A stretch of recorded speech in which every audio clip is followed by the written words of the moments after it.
Dalai Lama once said, "Everyone wants to be happy, and no one wants to suffer."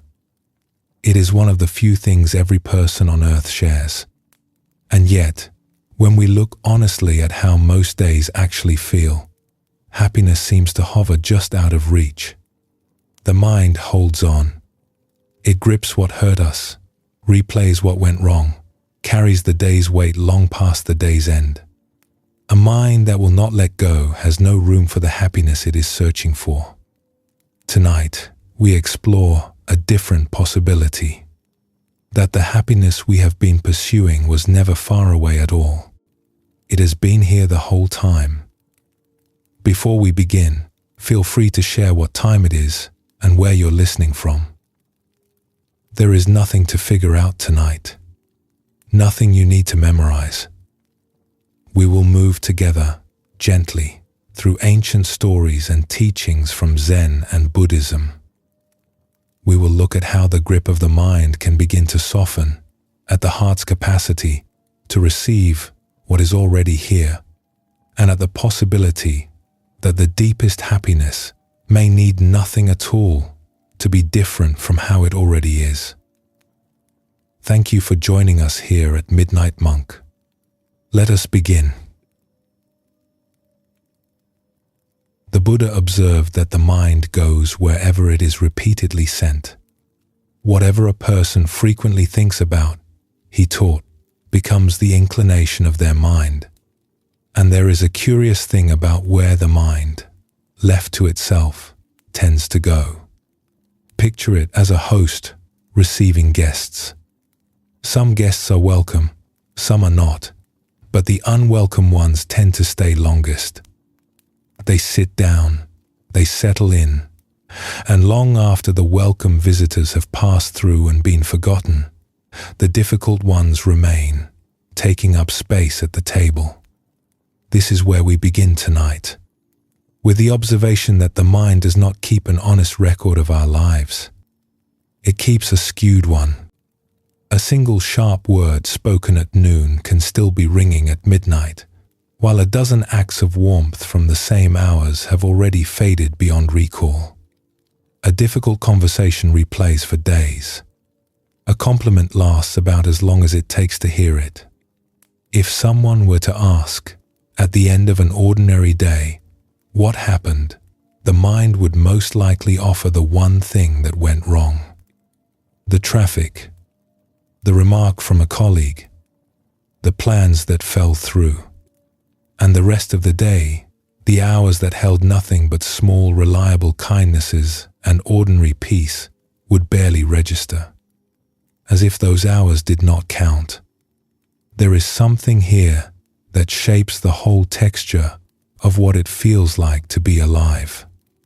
Because if the record is always tilted toward what hurts, then the life described by that record will always feel harder than it actually was. Long ago, in the age of the great trade routes that crossed the open desert, two women traveled together as companions. They had been trading partners for years, carrying cloth and spices along the old sand roads, sharing water and meals in the long silence of the open land between towns. One afternoon, deep in the crossing, a disagreement rose between them. It began with a small matter, the kind of thing that would not have survived an hour in cooler weather, but the heat and the weariness sharpened it, and before either could stop it, one of them spoke a word that cut. It was the kind of word that finds the exact place where a person is most tender and lands there. The other woman said nothing. She knelt in the sand, and with her finger, she wrote, "Today, my companion spoke a word that wounded me." She smoothed her robe, stood, and they continued walking. Neither mentioned it again. The days passed.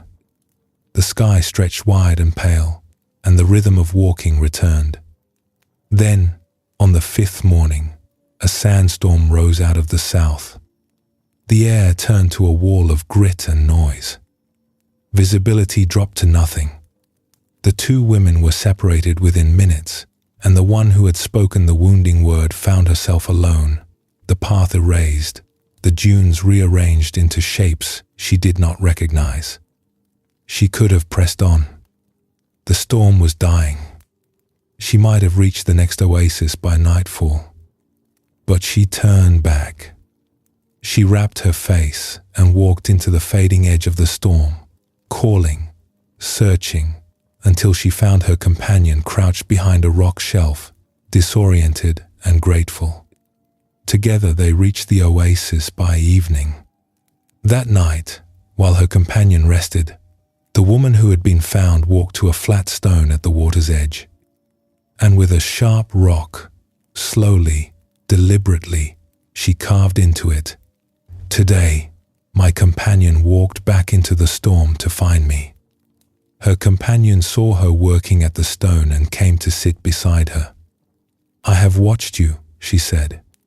When I hurt you, you wrote in the sand. Now you carve in stone. Why? The woman set down the rock. The firelight moved across the water behind them. When someone causes pain, she said, it belongs in sand. The wind will take it. The path will cover it. It does not need to outlast the season. She ran her fingers across the carved letters.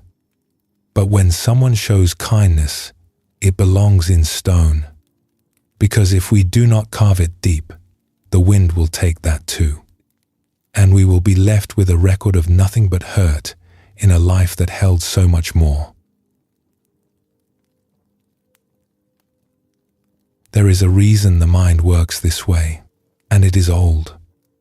Far older than language, older than any spiritual tradition. It reaches back to a time before cities, before agriculture, before the first human being ever sat down in silence and tried to understand the nature of thought. In the early life of our species, tracking what was dangerous was the difference between surviving and not. A bitter root, remembered, could save a life. A predator's territory, mapped once, after a close encounter, kept the body safe for years.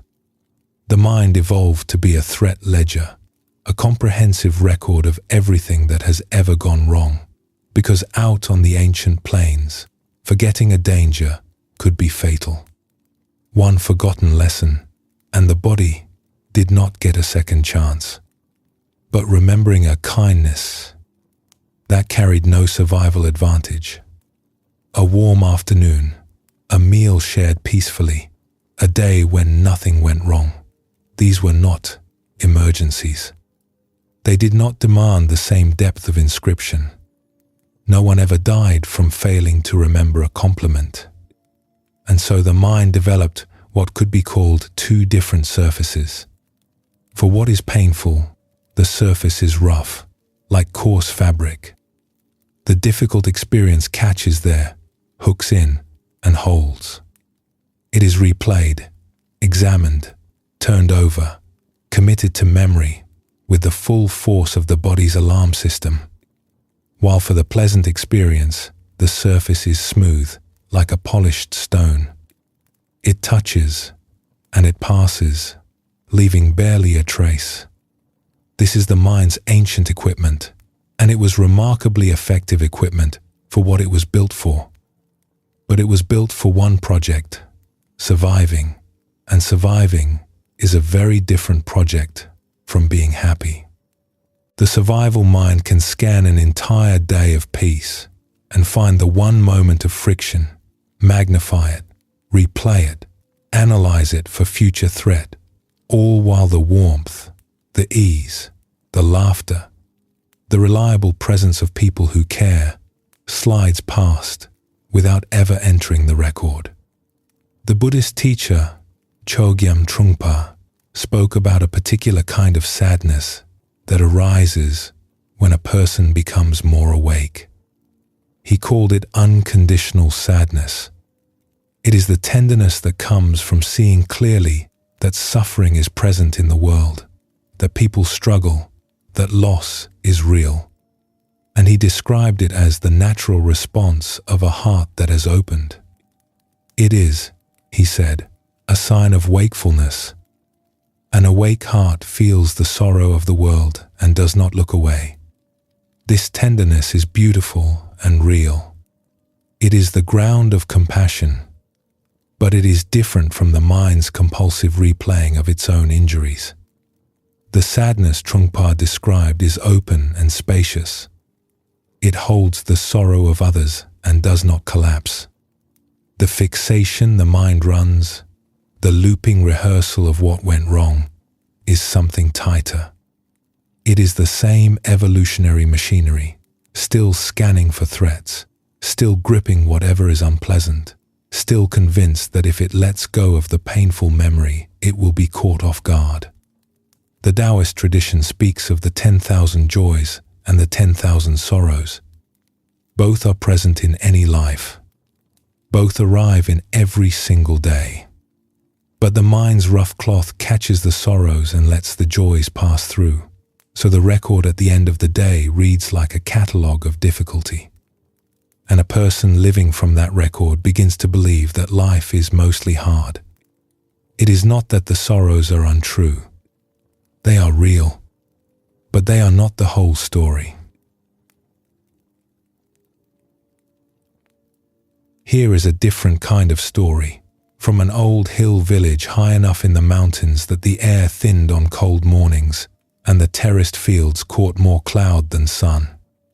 In this village lived a weaver, a man of modest means who spent his days at the loom and his evenings by the fire. He was not a religious man in any outward way, but each week, before dawn on the day the village held its market, he baked a loaf of good bread. He wrapped it in cloth, walked to the small stone shrine at the center of the village, placed the bread inside the shrine's low doorway, and walked home without telling anyone. He had been doing this for a long time. At first, he was not sure why. He had simply felt an impulse one autumn morning, baked the bread, and carried it to the shrine. When he returned the following week and the bread was gone, something in him settled. He continued.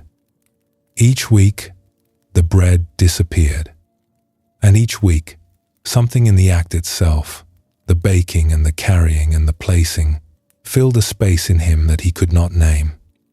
At the other end of the village lived an older woman, the caretaker of the shrine. She was the one who swept the stones, trimmed the lamp wicks, and kept the small offerings in order. She lived alone, and her days held more silence than conversation. Her needs were small, but there were weeks when even small needs pressed. One morning she arrived at the shrine to find a wrapped loaf of fresh bread sitting inside the doorway. She stood still for a long moment. Then she lifted it, and the warmth of it came through the cloth. She pressed it to her chest and whispered thanks. She believed, fully and without question, that it had been placed there by something sacred, some provision from the unseen world that had noticed her hunger and answered it. This continued for 20 years. The weaver baked. The caretaker received. Neither spoke of it to anyone. Then, one autumn evening near market day, they arrived at the shrine at the same time. The weaver carrying his wrapped loaf. The caretaker arriving early to prepare. They saw each other across the stone threshold, and the truth of what had been happening for 2 decades became visible in an instant. The weaver looked at the bread in his hands. So it was not a miracle, he said. The caretaker looked at him and at the bread and felt the shape of her faith tremble. No, she said. I suppose it was not. They stood in a silence that held more than either of them could say. It was the village elder, an old woman who had watched both of them for years from her seat near the market, who said what needed saying. She had come by the shrine on her evening walk and found them there, still standing, still unsure. You are both wrong, she said. She looked at the weaver. Your hands baked that bread every week for 20 years, and you never knew who ate it, and you never stopped. Those are hands doing sacred work. She looked at the caretaker.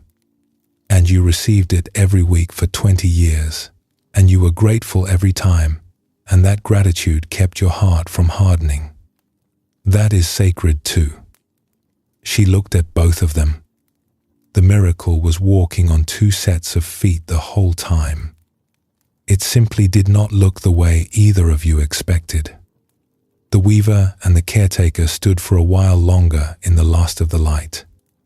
Then they both went home, and the following week, the weaver baked his bread and carried it to the shrine and placed it in the doorway. And the caretaker found it there and took it home and was grateful. Only now they knew. 20 years of bread, 20 years of care, moving through a village like water, moving underground, sustaining a life the giver never saw, received as grace by a woman who never knew the hands it came from. And when the truth surfaced, the elder did not say the kindness had been diminished by being human. She said it had been sacred all along. The miracle did not require invisibility. It required only hands and consistency and a willingness to give without needing to see the result. This is the part the mind tends to miss. The unwritten record. The ledger no one keeps. Every single day contains acts of care that no one catalogues. Someone holds a door and the person who walks through it has already forgotten by the time they reach the counter. Someone steps aside in a crowded market. Someone chooses a word more carefully than they had to, softening a sentence that could have landed harder. Someone remembers a small preference and acts on it without mentioning it. A meal is prepared. A blanket is pulled up over a sleeping shoulder in the middle of the night. The 10,000 kindnesses of an ordinary day happen in the same hours as the 10,000 small frictions, but the frictions hook into the mind's rough surface, and the kindnesses pass through like light through glass, present and unrecorded. If someone were to actually write down, in full, every moment of every day, the result would look nothing like the story the mind tells at midnight. It would be a document of staggering, boring, beautiful ordinariness, in which the difficult moments appear as occasional marks in a much longer text of safety, care, warmth, and unremarkable peace. Whole hours in which nothing went wrong. Entire afternoons of sufficient food, breathable air, a body that carried its owner from room to room without incident. The kindnesses would outnumber the injuries many times over. But the mind does not keep that document. It keeps a short account of what went wrong, and it reads that account over and over, and it calls the result the truth. And so the life begins to feel darker than it is, and the heart begins to close a little because it trusts the record. And the record, skewed by equipment that was never designed for happiness, says that things are mostly hard, when in fact, things are mostly ordinary. And ordinary, when it is actually received, turns out to be full of bread that someone baked before dawn and left without a word. The Buddhist path begins with seeing clearly. And one of the first things clear seeing reveals is this habit of the mind. It is not something to be angry about. It is not a failure. It is old equipment, doing what it was built to do. But seeing it for what it is, the survival ledger running in the background, skewing the story, is itself a kind of freedom. Because once the habit is seen, it loosens. And in the loosening, the rest of the day begins to arrive. There is nothing to do with this right now but notice. And even the noticing does not need to be an effort. As the body rests here, as the breath continues on its own, there may be something present, right now, that the mind has not bothered to record. Some small sensation of ease, the temperature of the air, the fact that nothing is required in this moment, the simple continuation of breathing, which has been happening all day without any thanks at all. If something like that is here, it is enough to let it register, to let the surface of attention receive it just this once without sliding past. There is no need to manufacture gratitude or force a feeling, just a willingness to let the good news arrive, to let the record, for one moment, include what has always been there. Let that settle for as long as it wants to settle. Whenever the time feels right, we will continue together.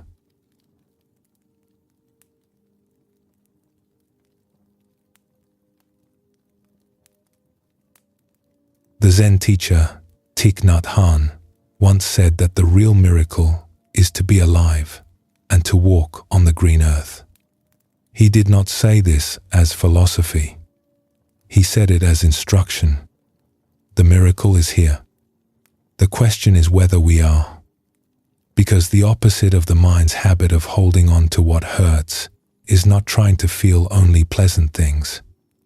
The opposite is something simpler and more radical. It is being fully present for the pleasant things that are already happening.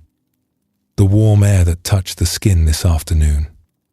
The first sip of something hot after a long day.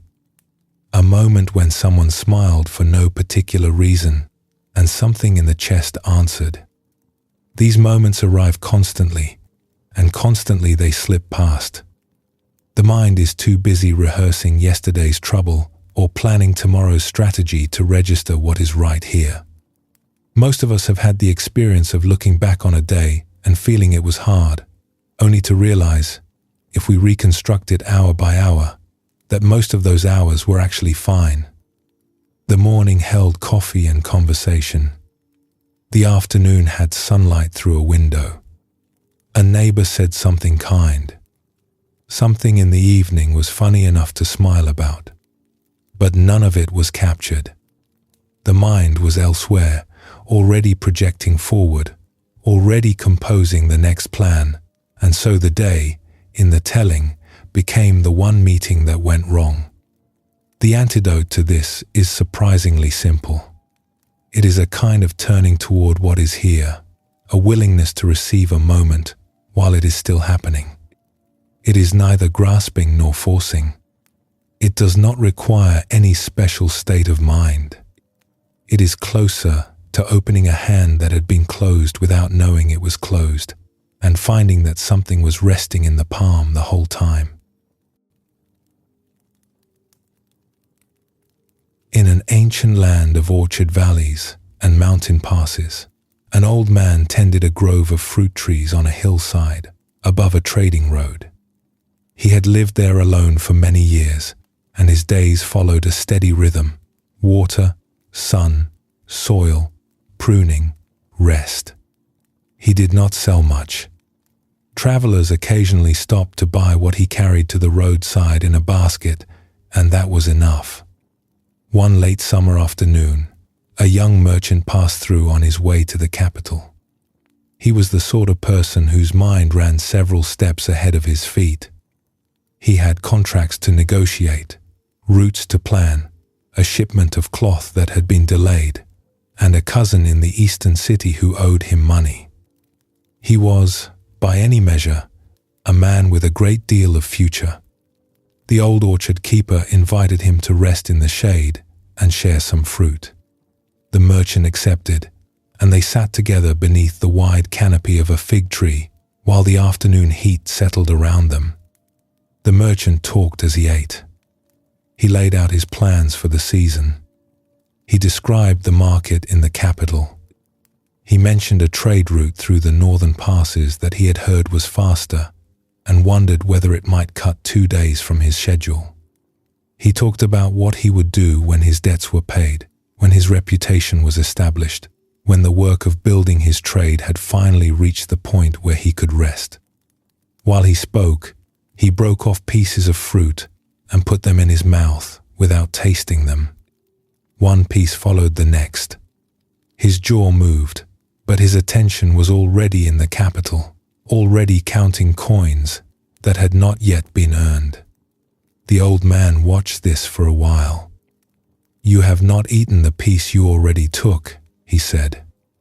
The merchant stopped mid-sentence. He looked at the fruit in his hand, then at the old man. "I am eating," he said.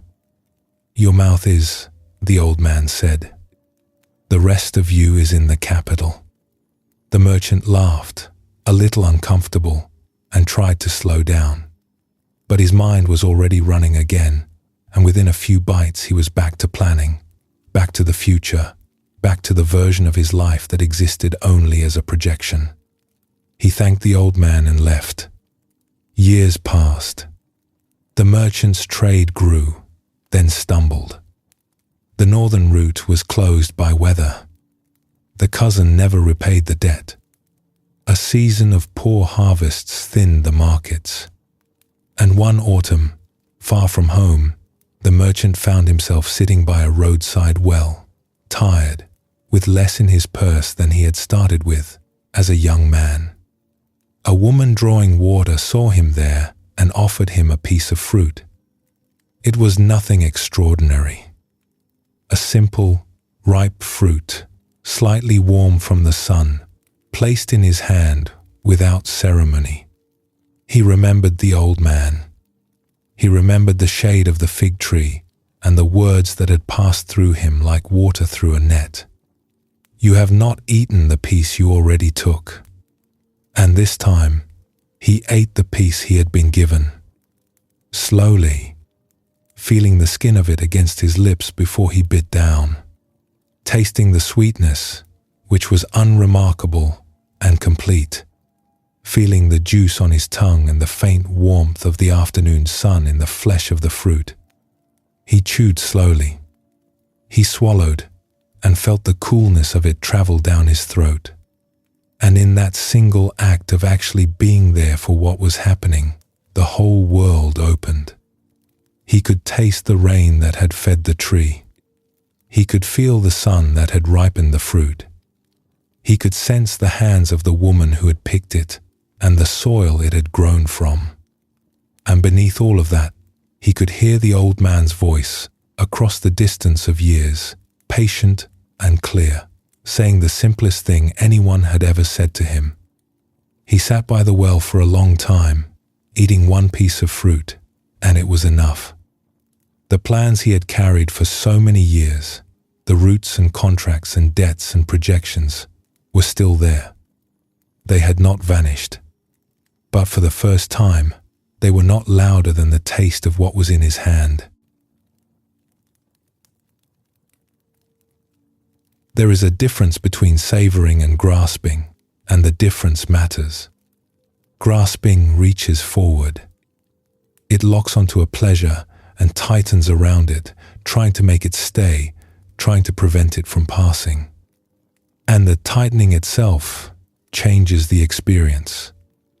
A sunset watched with the thought, "This will end," is already contaminated by the ending. A meal eaten with the fear that no meal this good will come again is half stolen before it begins. Savoring does something else entirely. It opens. It lets the pleasant experience arrive fully, register in the body, fill the senses, and pass on its own time without being clutched. The hands stay open. The breath stays easy.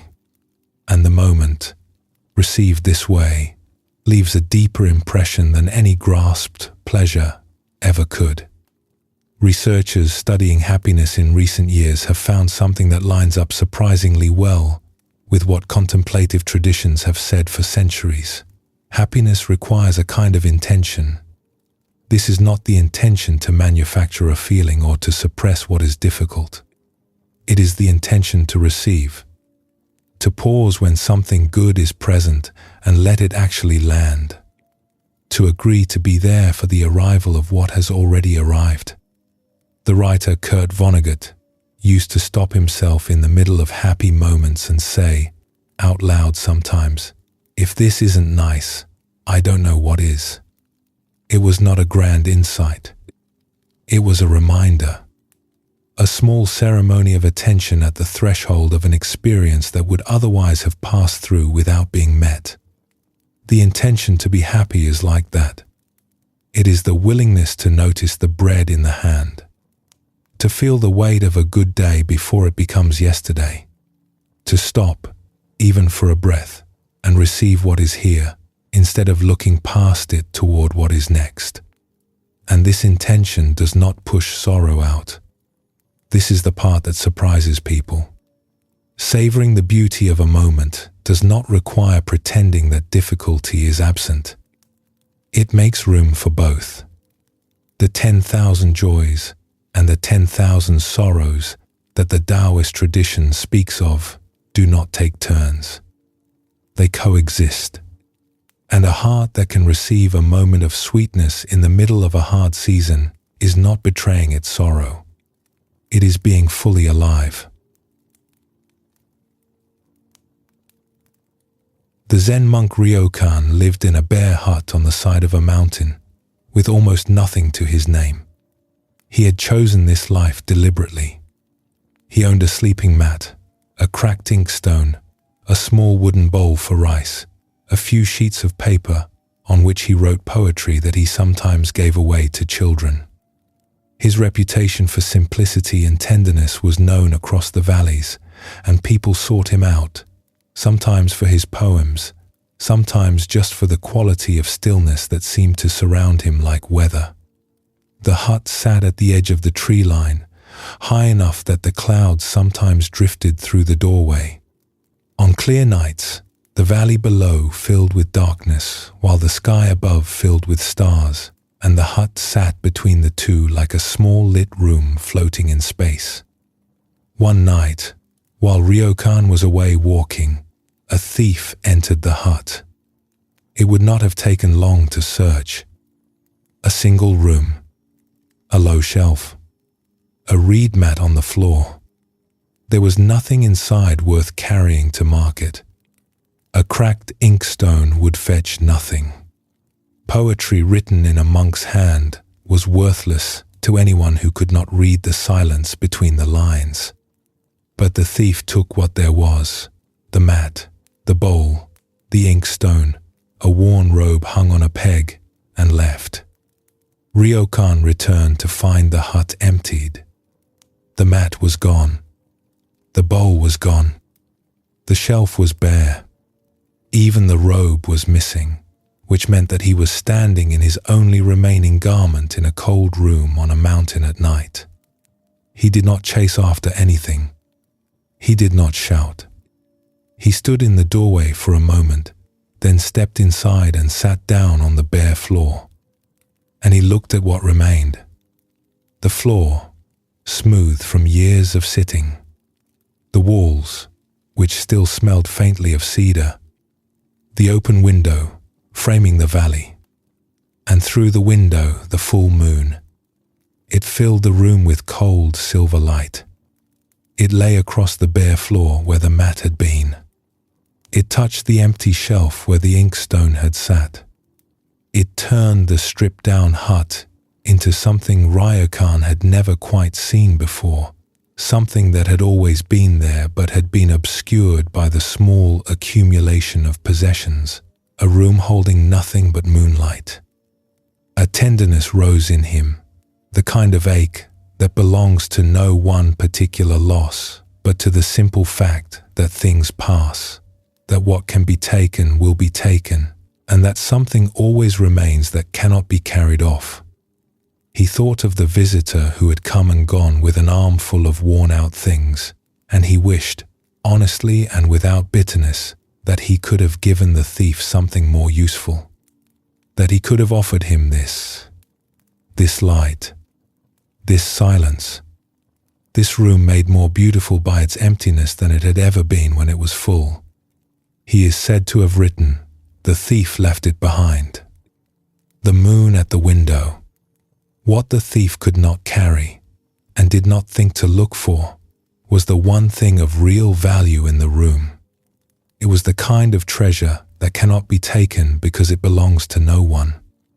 It was available to anyone who stopped and sat and looked up. And in the emptied space, it shone more clearly than it ever had when the shelves were occupied. This is how sorrow and beauty live together. The loss was real. The room was bare. The cold was actual.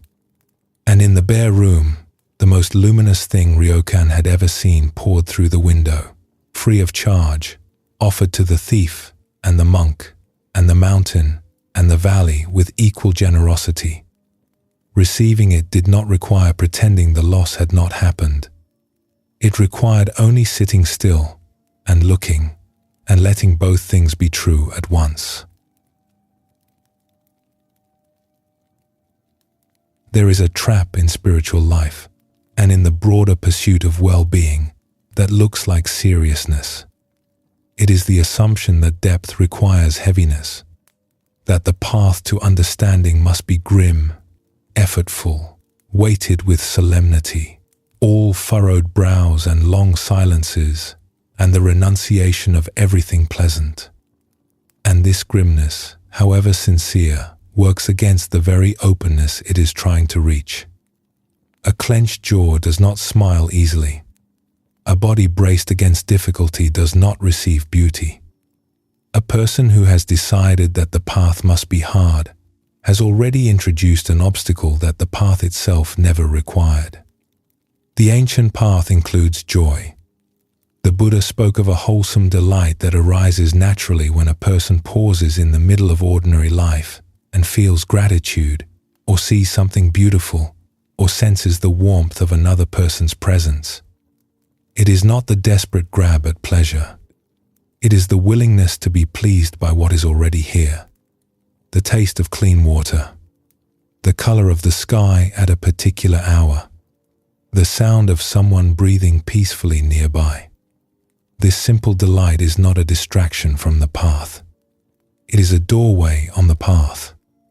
When the body relaxes enough to feel it, the small pleasures, received fully, open the body. And the open body becomes available to something deeper, a happiness that does not depend on pleasures at all, and that will unfold in what comes next this evening. Grimness closes this door. Savoring opens it. And the opening does not require the absence of sorrow. It requires only the willingness to receive what is here, alongside whatever else is here, without choosing between them. Right now, there may be a sensation present in the body that has not been noticed yet. The temperature of the air against the skin, the feeling of weight being held by whatever is underneath, the small fact of breathing, which has been happening without effort this entire time. There is no need to do anything with it, only to receive it, to let it be fully here, in the body, for one unhurried moment, like fruit placed in the hand by a stranger at a well, like moonlight arriving through an open window into a room that has been emptied of everything but the capacity to see it. The body already knows how to receive.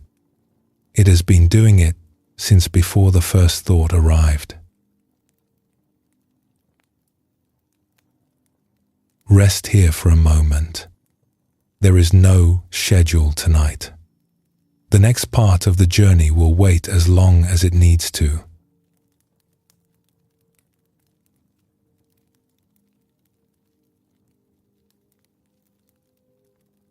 The Buddha distinguished between two kinds of happiness, and the distinction may be the most practical thing he ever taught. The first kind is the happiness that depends on something going right. A good meal, a word of praise, a plan that works out, a morning when the body feels well. This kind of happiness is real. It arrives, and while it is here, it can be beautiful. But it moves on. The meal ends. The praise fades. The plan succeeds and is replaced by the next plan. The body feels well today and not tomorrow. This happiness, which the early teachings call pamoya, is tied to conditions, and when the conditions shift, it shifts with them. The second kind is the happiness that needs nothing. It does not arrive because something went right. It does not depend on health or weather or the cooperation of other people. The early teachings call this one sukha, and it arises from something closer to the bone, a sense of being at home inside one's own life, here, now, without amendment. It is what remains when the plans dissolve and the conditions rearrange themselves, and the thing that was supposed to make everything better does not arrive. The question underneath all of this is simple. What kind of happiness can survive a cancelled plan? There was a woman, long ago, who had been ill for the better part of 3 years. The illness was not dramatic. It did not announce itself in any visible way, but it narrowed her world. It shortened her walks. It moved through her days like a low ceiling, pressing everything down. Through all of it, she held one image in front of her like a lantern. When this was finished, she would travel to the great spring festival in the far capital. She had never been. She had heard about it since childhood, the color, the music, the rivers of people moving through the streets, the lanterns at nightfall. She saved for the journey when saving was difficult. She imagined the route when she could not walk it. The festival became the bright reward at the end of a long, dim passage. In the final season of her convalescence, when the end was close enough to see, her physicians told her what she had not wanted to hear. She was healing, but she was not healed. The journey would set her back. The festival would have to wait another year, perhaps longer. She sat with this for days. The disappointment was not small. She had hung so much on that single week of color and sound and celebration that its absence felt like a second illness, a hollowing out of the one bright thing that had kept her moving forward. Without the festival, the coming months stretched out with nothing at their end but more of the same recovery, more resting, more patience, more of the narrow days she had already lived through for so long. A friend, seeing her low, mentioned a small hermitage in the mountains above the valley. A handful of people gathered there each spring for a few days of silence. It was, the friend admitted, the opposite of a festival. No music, no crowds, no spectacle at all. Just stillness and the sound of wind in the pines and a teacher who spoke briefly in the evenings and otherwise left people alone. It is not the capital, the friend said, but it is somewhere to go. She went, mostly because she had nowhere else to go. She packed lightly. The road up the mountain was steep enough to remind her body of its limits, and by the time she reached the wooden gate of the hermitage, she was tired in a way that went deeper than the climb. The first day was difficult. The silence pressed on her. She was aware of everything she was not doing, every mile she was not traveling, every street she was not walking in the capital. Her body ached from sitting. Her mind kept projecting the festival onto the inside of her eyelids, the colors, the faces, the freedom she had been denied. On the second evening, sitting alone in the small meditation hall as the last light left the valley below, something shifted. It did not happen all at once. It came the way warmth comes into a cold room when a fire is lit in the next one, gradually, as if from a direction she could not quite locate. She became aware of gratitude. It rose without invitation. Not gratitude for anything in particular, just the fact of it, moving through her the way a procession moves through a street, slowly and with its own music. Behind it came memories, faces, moments of kindness from the long years of illness, and they arrived like lanterns hung along a road she had not known she was walking. And beneath it all, the rhythm of her own breath, which she had not noticed for years, and which sounded, when she listened, like drums heard from a great distance. She sat very still. The festival she had saved for, the one she had lost, was somehow present. It was inside her, and it was not a lesser version of the one in the capital. It was exuberant. It was alive. It was moving through her body in waves of warmth that had nothing to do with anything outside that small wooden hall. When the teacher passed through the hall later that evening, the woman stopped her. "I was afraid I had missed the celebration," she said. "It turns out I brought it with me." The teacher smiled, bowed slightly, and continued on her way. Nothing needed to be added. The early Buddhist teachings give the word pamodja to the kind of happiness that comes through the senses and through circumstance. A beautiful sound, a good taste, the surge of joy when a long-held wish is granted. And they are careful to say that this kind of happiness is not always a problem. When it is received with openness, when it is felt in the body without being grabbed at, it can be wholesome and warm. The touch of sunlight on the face can produce a gratitude that softens the whole day. Seeing the light in another person's eyes can open the heart in a way that lasts. The pleasure of a single piece of fruit, fully tasted, can become a doorway into something deeper. The trouble comes when pamodja is the only kind of happiness a person knows, and when it becomes the thing that is grasped at, pursued, and made into a requirement. When the sentence, "I will be happy when," governs the inner life, happiness has been handed over to conditions. And conditions, by their nature, do not hold still. The festival comes and goes. The compliment fades. The good news gives way to the next concern. A life organized around this kind of happiness is a life of perpetual reaching, and the reaching itself becomes a kind of suffering. Sukha is different. Sukha is what the woman in the hermitage stumbled into when every external plan had failed and there was nothing left to reach for. It is the happiness of no longer needing anything to be other than it is. The early teachings describe it as the inner freedom of experiencing what is naturally here, and they say it has nothing to do with what is happening outside or inside. It is present when the body hurts and when the body feels well. It is present in silence and in noise. It is, at its root, the happiness of being at home. At home. That phrase carries something the body understands before the mind does. To be at home is to stop adjusting, stop arranging, stop waiting for the next moment to deliver what this one lacks. It is to sit down in the middle of the life that is actually happening and discover that nothing essential is missing. There is an old tale, carried across centuries and oceans, about a queen who grew weary. Her kingdom prospered. Her people were fed. Her court was full of music and learning.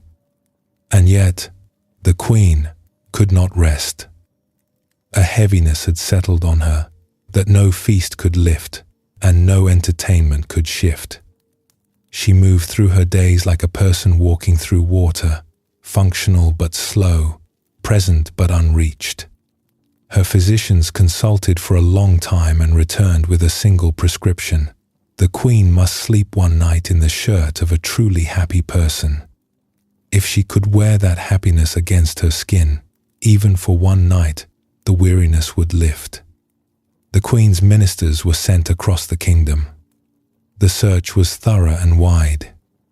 They went first to the honored judge, a man respected for his wisdom, known to have a beautiful home and a loving family. They asked him, "Are you happy?" He paused. "I am," he said. "But I will tell you, I have always wished for a higher seat. If I were the Chief Justice, then, yes, then I would be truly content." They left without his shirt. They went next to the wealthiest merchant in the realm, a woman who owned a fleet of ships and a great house on the hill. "Are you happy?" they asked. She looked at them. "I have everything anyone could want," she said. "But I lie awake at night wondering when the seas will take my ships. If I could be certain my fortune was safe, then, truly, I would be happy." They left without her shirt. They visited a neighboring king, whose realm was larger and whose court was grander. "Are you happy?" they asked. "I am the envy of every kingdom in the region," he said. "But I am growing old, and all of this will pass from me, and I cannot stop thinking about that. If I could keep what I have, then yes, then I would be happy." They returned to the queen empty-handed and told her what they had found. Every person of achievement, every person of wealth and position carried the same quiet weight, the condition that had not yet been met, the thing that still needed to happen before happiness could begin. The queen was quiet for a long time. Then, one dawn, riding alone at the edge of her lands, she heard singing. It came from an orchard on a hillside, and the voice was clear and unforced, the kind of singing that comes from someone who has forgotten anyone might be listening. She followed the sound and found a young man among the trees, pruning branches in the early light. His clothes were plain. His tools were worn. He had soil under his fingernails and a face that had spent its whole life outdoors. "Are you happy?" she asked. He looked at her with genuine surprise. "Yes," he said. "Would you like to come to the capital? To be appointed to a high position?" He considered this. "That sounds like a great deal of trouble," he said. "I have my trees. I have the morning. What would I do with a high position?" The queen felt something shift in her chest. She leaned toward him. "I need only one thing from you," she said. "I need your shirt." The young man looked down at himself.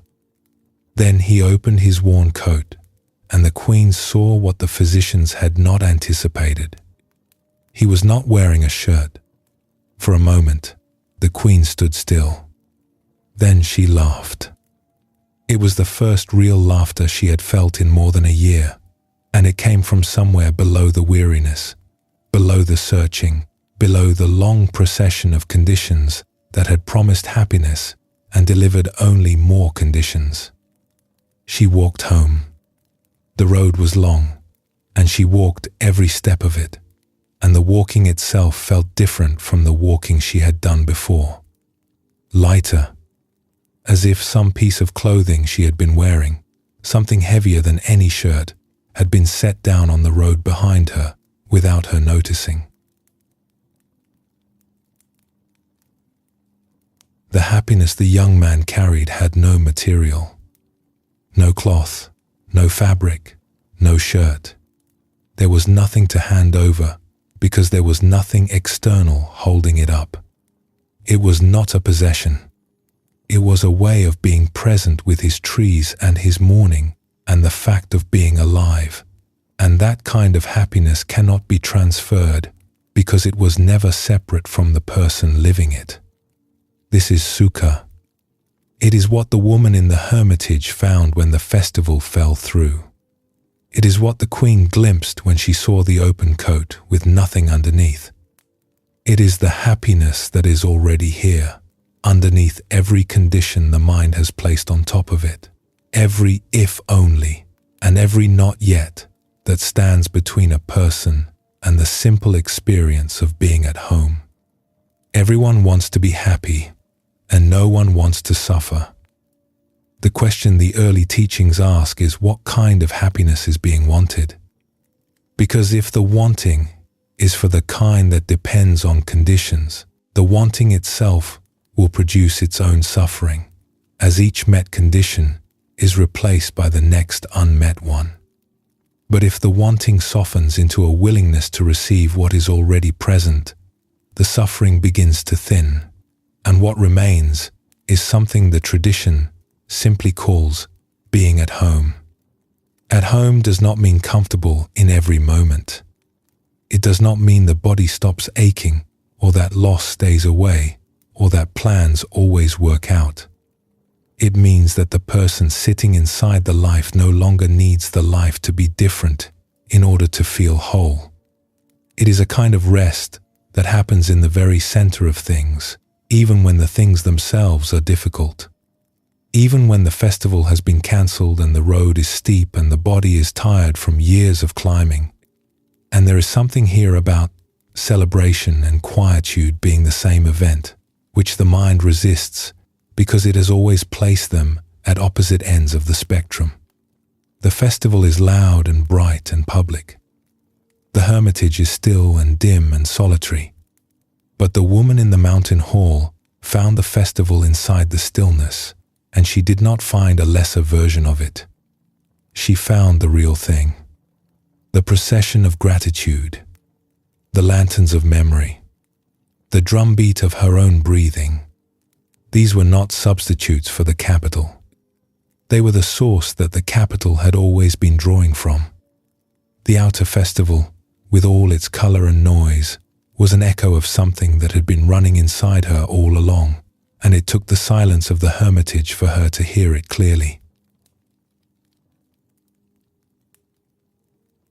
There is nothing to practice here, in the usual sense of the word. Only an invitation to feel what happens in the body when two words arrive without any instruction attached. At home, not as an idea, not as something to achieve or reach toward, just as two words that land somewhere in the chest, or the belly, or the hands, and that may, without anyone doing anything about it, produce a faint warmth, like a room the body remembers, like a threshold the feet have crossed before.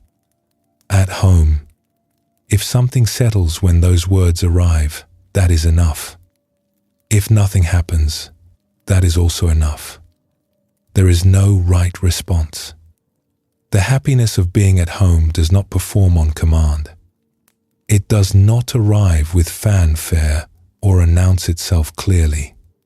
It simply waits, available, whenever someone stops reaching for the next thing and lets what is already here be enough. Let this sit. There is no hurry. When the body is ready, we will continue together into the next stretch of the evening.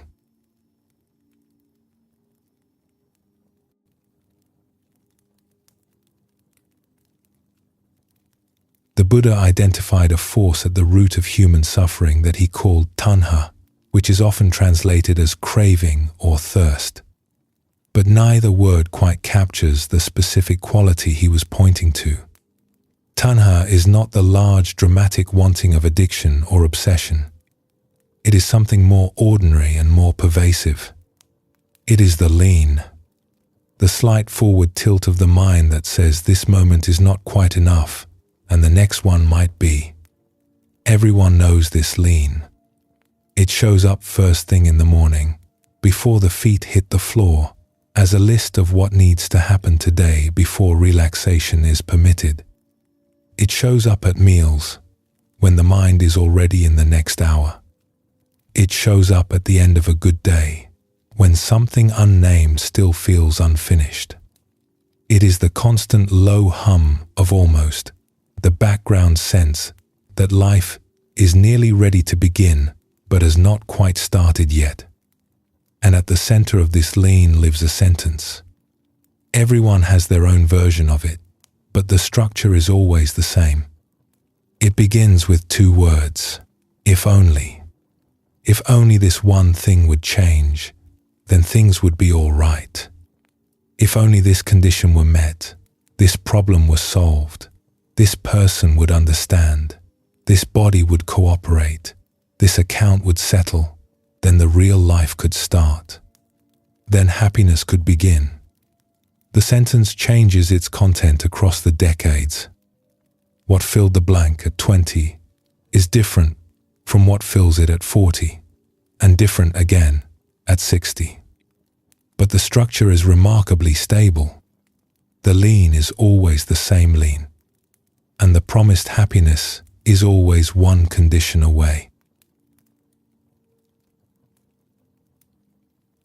There is a Japanese tale, very old, about a stonecutter who worked at the base of a great mountain.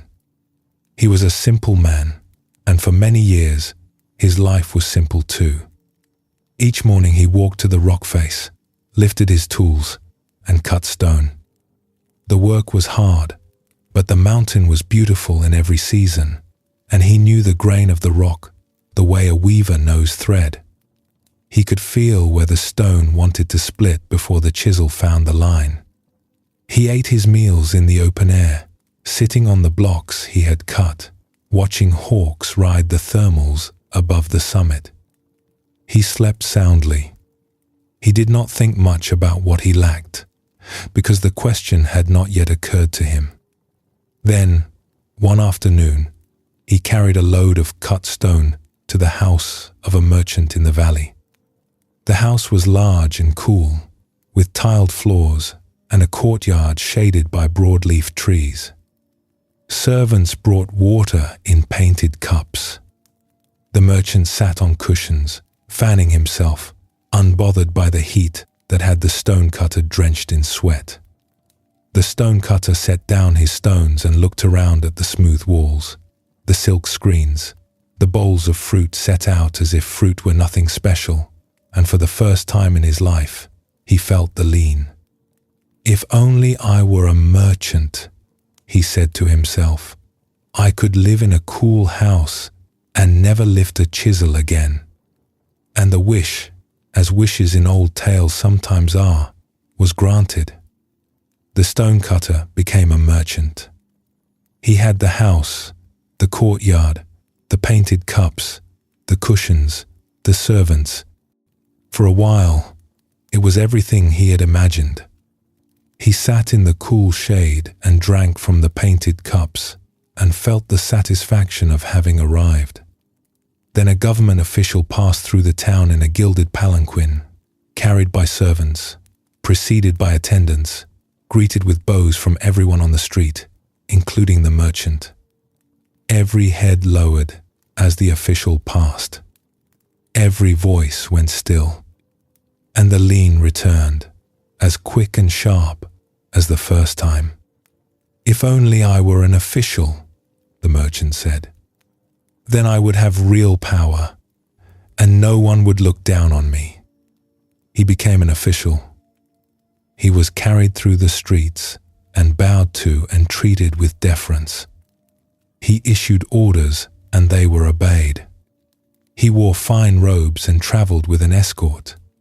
But the summer sun beat down on his palanquin relentlessly until the silk lining was hot to the touch and his fine robes were soaked through, and no amount of authority could make the sun relent.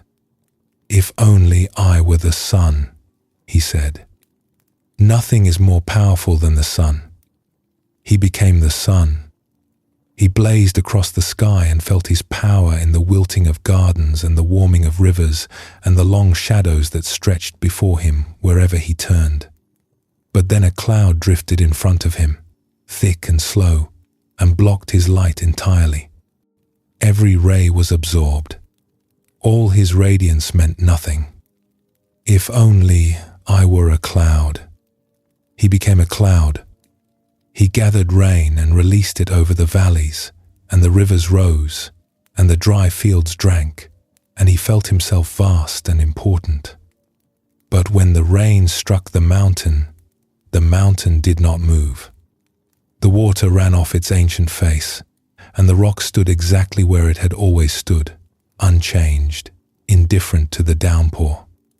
If only I were the mountain. He became the mountain.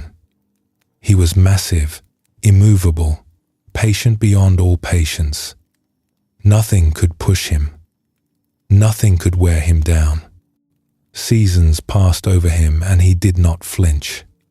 He was, at last, the most powerful thing there was. Then, at his base, he felt a small, sharp tap, and another, and another. He looked down and saw a man with a chisel, cutting stone from his side, working the grain of the rock with a knowledge that came from years of listening to the stone, and he realized that the mountain, for all its strength, could be shaped by the smallest and most persistent of forces. And the stonecutter was the stonecutter again, standing at the base of the mountain, with his tools in his hands and the morning light on the rock face. Only this time, the wishing voice that had driven him through every transformation was silent. It had nothing left to say, because he had climbed every rung of the ladder and found that the ladder was a circle, and the circle ended where it began, and the place where it began had been enough all along. The if-only mind is a shapeshifter. Its content changes with every decade of a life, but its posture stays the same. It leans forward. It lives in the gap between here and there, between what is and what should be, and it promises that the gap will close as soon as the next condition is met. In youth, the if only might be about freedom. If only these years of school were over, if only the constraints of childhood would lift, then life could begin. In early adulthood, it shifts to accomplishment. If only the career would establish itself, if only the right relationship would arrive, if only the finances would settle into something resembling security. In middle age, it often shifts again, toward health, toward recognition, toward some sense of having earned the right to rest. And in later years, the if only may thin into something wistful, or it may sharpen into something urgent, or it may simply dress in new clothes and continue the same lean it has been leaning since the beginning. The stonecutter tried on every costume in the world: merchant, official, sun, cloud, mountain. And each costume, the moment he put it on, revealed a new seam, a new gap, a new version of the same sentence. If only I were something else.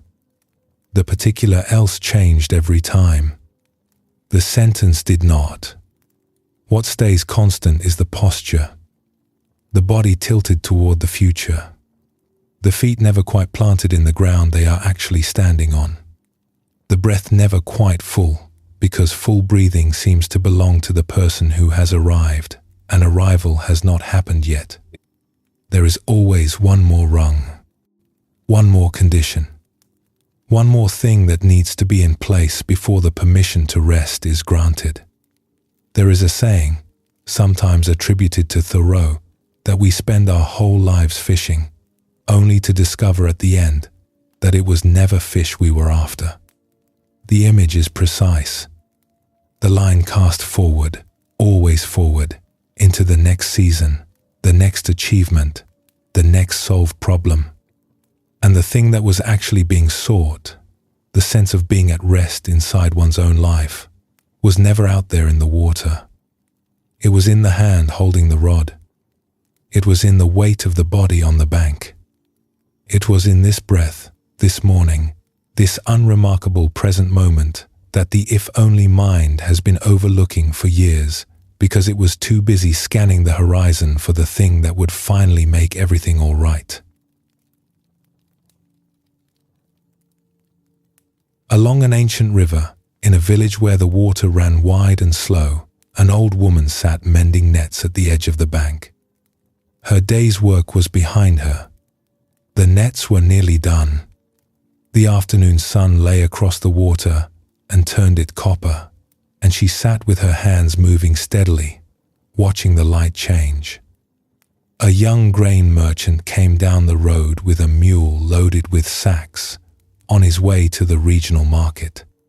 He was sharp-eyed and energetic, the kind of young man who counted things as he walked: distances, days, costs, projections. He stopped at the water to let the mule drink and saw the old woman sitting in what looked, to him, like unproductive stillness. "You mend nets?" he asked. "I do," she said. "And that is all?" "That is all." He squatted beside her, full of the particular helpfulness of someone who has not yet learned the difference between advice and intrusion. "You know," he said, "if you mended more nets, you could sell the surplus. With the profits, you could buy a boat. With a boat, you could fish deeper water. With deeper water, you could supply the market directly. Within a few years, you could have a storehouse. Within 10, a fleet. And then, in 20 years, you could sit by the river with nothing to do and enjoy the afternoon." The old woman looked at him for a long moment. Her hands kept moving in the nets. "And then what?" she said. The merchant blinked. "What do you mean?" "After the storehouse and the fleet and the 20 years. "What then?" "Then you could rest," he said. She nodded slowly and returned her gaze to the water. The merchant left. He had markets to reach, routes to calculate, mules to manage. The old woman's question sat in him like a splinter, irritating and small, and he ignored it. He had plans. He built the storehouse. He built the fleet, or something close to it. The grain routes multiplied. The markets opened and closed and opened again. Some seasons were good and some were lean, and the difference between them, which had seemed so important at 20, blurred at 40 into a general sense of forward motion without a clear destination. The mule was replaced, and the replacement was replaced, and the young man was no longer young. His hair thinned. His knees ached on cold mornings. He hired an assistant, then two, then a small crew, and the managing of the crew became its own kind of labor, and the labor went on. He did well. By the standards the world uses to measure these things, he succeeded. But the feeling he had imagined at the top of the ladder, the feeling of rest, of completion, of finally, remained just ahead of him, one more rung away, one more season away, one more solved problem away. Many years later, on a road he had not traveled in a long time, he passed through the same village. The river was the same. The light on the water was the same copper it had been when he was 23. He was older, and his feet hurt, and his accounts were more complicated than they had been when he started, and the distant goal he had been walking toward for decades felt, somehow, no closer than it had been at the beginning. He sat down by the water. The old woman was long gone. Her house was someone else's house now, or perhaps it had been pulled down and rebuilt, and the nets she had mended were long since rotted and replaced. The bank was empty. But the river was doing what it had always done, running wide and slow and copper in the afternoon sun, and his body, which had been leaning forward for 30 years, settled back against the grass. His hands rested on his knees. The air smelled like wet grass and warm stone, and a bird he could not name was singing somewhere in the reeds.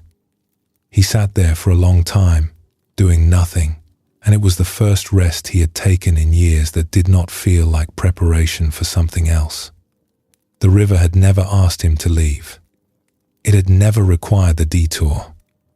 Everything he had been walking toward was here at the beginning, and he had spent a lifetime learning what the old woman already knew, that the afternoon, received fully, was the destination. The if-only mind makes a bargain with the future that the present never agreed to. It says, happiness is available, but it is conditional. Meet the condition, and the permission will be granted. But the conditions, once met, are replaced by new conditions, and the permission is deferred again, and the person who was supposed to arrive at rest finds themselves still walking, still leaning, still waiting for the next moment to contain what this one does not. The grain merchant walked this road for 30 years. He followed the ladder he had laid out beside the river, rung by rung, storehouse by storehouse, and at the end of the climb, he sat down and discovered what the old woman had known before he began, that the afternoon, fully received, was the destination. The detour had not been wasted, exactly. He had lived it. He had learned from it. But the river had been there the whole time, running copper in the sun, and it had never once asked him to leave. It is possible to feel this lean in the body. Right now, without looking for anything dramatic, there may be a faint forward tilt in the posture, a tightness in the chest that belongs to anticipation, a sense that something still needs to happen before this moment can be fully inhabited. This is the if only, living in the muscles. It does not announce itself with words. It simply holds the body slightly away from the present, like a hand hovering over a surface it has not yet decided to touch. There is no instruction here, only an invitation to notice, with as much kindness as possible, what the lean is currently leaning toward. What is the sentence, right now? If only what? What is the mind waiting for before it will grant the body permission to fully arrive in this moment? Maybe it is something large. Maybe it is something so small it has never been spoken aloud. It does not need to be answered.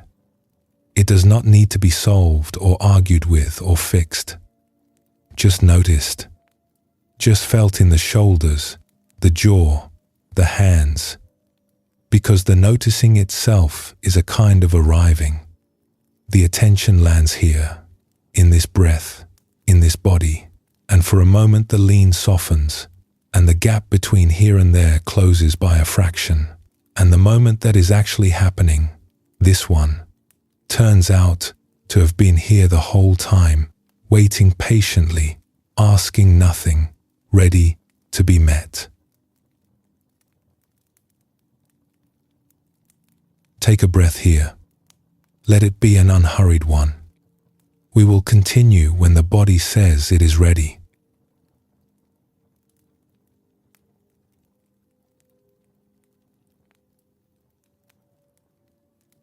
The first of the Buddha's teachings, the one he offered on the very first evening he spoke, after his awakening, was about dukkha. The word is usually translated as suffering, but that translation is too large. Dukkha is more specific than suffering. It is the friction that arises when the mind grips something that is moving. Imagine a rope sliding through closed hands. The rope is life, which moves. It moves because everything moves. The weather changes, the body changes, the people around us change. The plans we made yesterday dissolve into the plans we will make tomorrow. The rope slides, and the hands are the attempt to hold life in place, to manage it, to arrange it so that only the pleasant remains and the unpleasant is kept out. The tighter the hands close, the faster the rope burns. And the burning is dukkha. It is not the rope's fault. The rope is doing what ropes do, which is to say, what life does, which is to move. The pain lives entirely in the grip. This is different from the if-only mind explored a moment ago, though they are related. The if-only mind is the belief, the internal argument that happiness lives somewhere else. This is the effort. The physical, daily, exhausting project of trying to hold the world in a shape that feels safe. The managing, the planning for every contingency, the lying awake at 3 a.m. running scenarios, the checking and rechecking and adjusting and controlling and tightening the grip. One more turn, because perhaps one more turn will finally make the rope hold still. It never holds still. And the discovery that the grip itself is the source of the burning is one of the most liberating things the Buddhist tradition has to offer. In a province known in old times for the quality of its archers, a young woman distinguished herself early. She had a natural gift. Her eye was steady, her draw was smooth, and the arrow left the string as if it knew where it was going.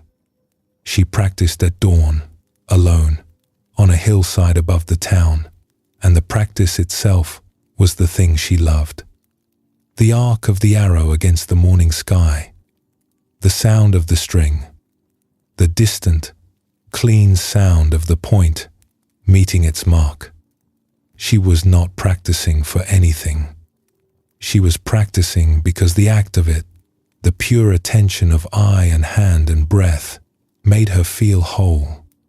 Word of her skill spread, and in time, a great contest was announced. Archers from every district would compete. The early rounds offered small prizes, a bolt of silk, a lacquered quiver, but the final round offered gold. Real gold, enough to change a life. The young archer entered. In the first round, shooting for nothing more than standing, she was flawless. Her arrows landed in the center of the target, as if drawn there by threads. Her hands were loose. Her breathing was even. She barely noticed the crowd. In the second round, shooting for the silk, something small shifted. She became aware of the judges. She adjusted her stance slightly, not because it needed adjusting, but because she was being watched.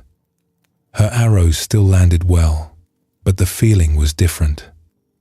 The ease had a slight edge to it. She won the round. In the third round, shooting for the lacquered quiver, the edge sharpened. She caught herself calculating between shots. Her grip on the bow tightened by a fraction. One arrow struck the outer ring of the center. She corrected on the next shot, but the correction itself was new. She had never needed to correct before. In the final round, shooting for gold, she could barely draw the bow. Her hands shook. Her breath came short and shallow. Her vision, which had always been wide and relaxed, narrowed to a pinpoint. She saw only the target, and the target seemed to be receding, as if the gold behind it were pulling it away. Her arms felt heavy. The string felt thick. She released the arrow, and it sailed wide, and she stood in the sudden silence of the field, knowing that the skill had not left her. She could feel it still in her hands, buried under something heavier. Afterward, when the crowds had gone and the field was empty in the late afternoon light, her old teacher came and sat beside her. "Your hands are the same hands," he said. "Your eye is the same eye. The string is the same string. I know." She said, "Then what changed?" She looked at her hands, which were still trembling slightly. "The prize," she said. He nodded. "When you shoot for nothing, you have all your skill. When you shoot for gold, the gold divides you. You are no longer the archer. You are the archer who needs to win, and the needing is heavier than the bow." She sat with this for a long time. The next morning, before the sun was fully up, She walked back to the hillside where she had always practiced alone. She nocked an arrow. She drew. She released. The arrow flew in its familiar arc, clean and true, and landed where it always landed, in the center of the center, with the sound she had loved since childhood. She was not shooting for anything, and she was whole again.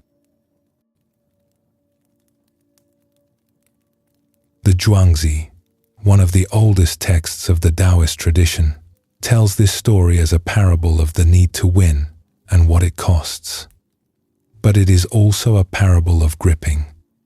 The archer's skill did not change. Her eye was the same eye. Her hands were the same hands. What changed was the tightness of her hands around the outcome. And the tighter they closed, the more the skill was squeezed out, until what remained was only the grip itself, trembling and useless, and the skill that had been there all along was locked behind a door that only looseness could open. This is dukkha in its most recognizable form. The friction of holding on to something that is moving.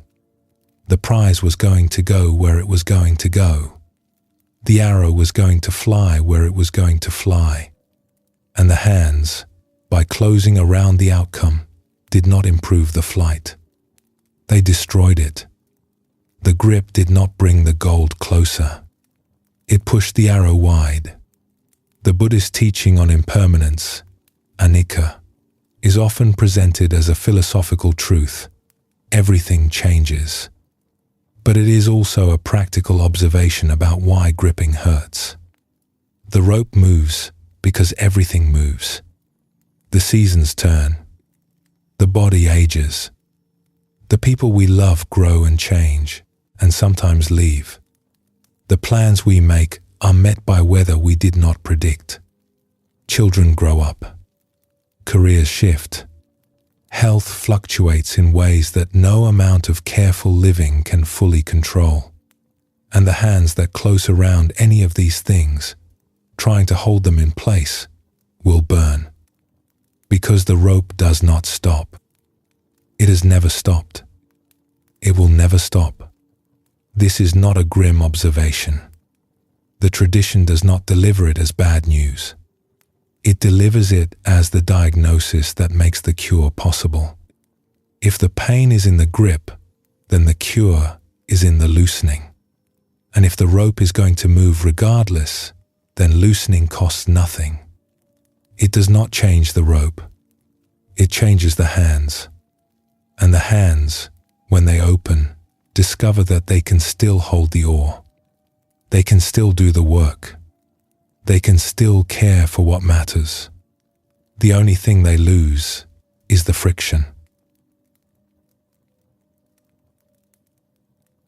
In an old river country, where the water ran fast through a gorge carved deep into the stone, an elder woman worked as a ferryman. She was small and lean and unhurried, and she crossed the gorge twice a day in a wooden boat with a single oar, carrying whoever needed to cross. The gorge was known for its difficulty. The current ran in competing directions. Eddies formed without warning. Whirlpools opened and closed like mouths in the dark water. Younger, stronger boatmen had been turned back. Some had lost oars. Some had lost boats. The gorge had a reputation, and most travelers walked the long way around. But the old woman crossed it as if the water were flat. One afternoon, a traveling scholar arrived at the bank. He was a man of books and opinions, on his way to a conference of learned men where he intended to present a paper on the nature of mastery, and the long way around the gorge would cost him a full day. He had heard about the ferryman from an innkeeper the night before and had not entirely believed the stories. But there she was, leaning on her oar at the launching point, her boat rocking in the eddy with the easy rhythm of something that had been rocking there for years. "You cross this," he said, looking at the gorge. The water was dark and fast, and even from the bank he could see the white churn where the current hit the rocks below the surface. "Twice a day," she said, "morning and evening, and you have never lost a passenger." She looked at him with an expression that was either patience or amusement. He could not tell which. "The water has never asked me to lose one," she said. He climbed in. The boat was smaller than he had expected, and it sat low in the water, and the wood was worn smooth from use. She pushed off with the oar and they entered the current. Within seconds, the river seized the boat and pulled it sideways. The scholar grabbed the gunwale with both hands. The wood was wet and his knuckles went white immediately. The water roared. The boat tilted. He could feel the current underneath them like a living thing, pulling and pushing in directions that contradicted each other, and he pressed his feet against the ribs of the boat and held on with everything he had. The old woman did not fight it. When the current pulled the boat left, she went left. When a whirlpool opened beneath them, she let the boat sink into the eddy and then rode the eddy's own momentum back up and out. When the water pushed from below, she lifted the oar and let the push carry them forward. She was not imposing herself on the river. She was reading it, responding to it, moving with it the way a branch moves with wind, bending without breaking, using the force that was already there rather than supplying her own. "How do you do this?" The scholar shouted over the noise. His voice sounded thin against the water. "I go down with the whirl," she said, as calmly as if they were sitting together on the bank, sharing tea. "I come up with the eddy. I follow what the water is doing, and I do nothing against it." "That cannot be right," he said. "There must be a technique, a method." "There is no method," she said. "There is the water, and there is listening to the water, and there is the difference between those two things and fighting the water. That is all." They reached the far bank. The crossing had taken less time than the scholar had spent worrying about it. His hands were cramped from gripping. He had to pry them open, finger by finger, and even then they curled back toward his palms as if they had forgotten how to lie flat. He looked at the ferryman's hands resting on the oar. They were loose. They were open. They rested on the wood the way a sleeping person's hand rests on a pillow, present but unforced. "Your hands," he said. She looked at them and then at his. "That is the whole lesson," she said. "You held the boat as if holding it tighter would keep it safe. I held the oar as if the river were carrying us both." She smiled, and it was. Letting go does not mean letting the boat drift. The ferryman's hands were on the oar the entire time. She was steering. She was working. She was paying close attention to every shift in the current and responding precisely. Her decades of experience were fully engaged. But she was not gripping. She was not fighting the water. She was not trying to hold the gorge in a shape it did not have. She was cooperating with a force larger than herself, and the cooperation, far from being passivity, was the most skilled thing she did. This distinction is the one the mind struggles with most. It hears "let go" and translates it as "stop caring." It imagines surrender as collapse, as giving up, as floating lifelessly downstream while everything that matters washes away. But what the ferryman demonstrated is something entirely different from collapse. She cared deeply. She read the water with a lifetime's attention. She kept her passengers safe across a gorge that broke stronger boats. And she did it all with open hands. Care and control are two different things, and the confusion between them is one of the deepest sources of exhaustion in ordinary life. A parent can love a child without managing every outcome. A person can tend a garden without demanding that the weather cooperate. A body can be cared for without being forced into a state of perfect health. The care remains. The love remains. The attention remains. What falls away is the insistence that the river run in a direction it has not chosen. And what replaces the insistence is something lighter, something that looks, from the outside, like ease, and that feels, from the inside, like coming home to a way of holding the world that the body always knew was possible, but the mind kept overruling. When the insistence falls away, something remarkable happens. The hands stop burning. The jaw unclenches. The breath deepens on its own, without any technique or instruction. The rope, still moving, still unpredictable, still very much a rope, slides through hands that are no longer closed around it. And the friction that the Buddha called dukkha begins, slowly and without fanfare, to ease. The body knows something about this that the mind has trouble accepting. The mind wants a strategy for letting go. It wants steps. It wants a technique, a method, a sequence of moves that will produce the desired result. The body wants something simpler. It wants to soften. Right now, without changing anything else, it may be possible to notice where the hands are holding. Not metaphorically, literally. The fingers, the palms, the wrists. Are they closed? Are they curled around something? A blanket, a cushion, the edge of a pillow, the phone? And if they are, what happens if they open?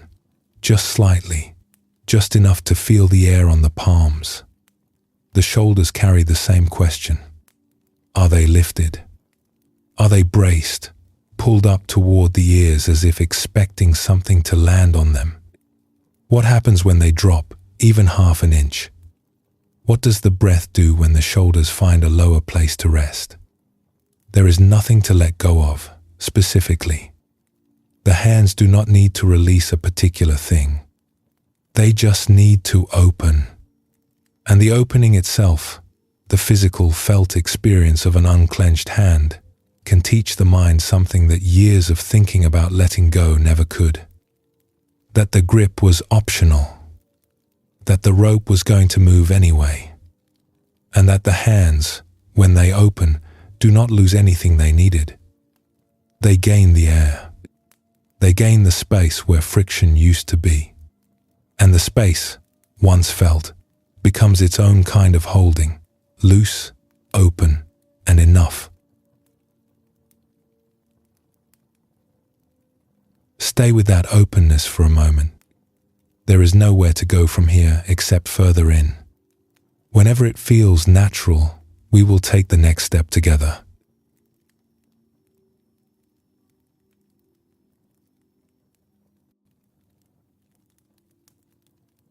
The Buddha once described a particular kind of pain that doubles on itself.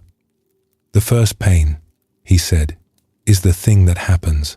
The body aches, the plan falls apart, the loss arrives. This is the first arrow, and it is not optional. It is part of being alive. But the second pain is the story the mind tells about the first pain.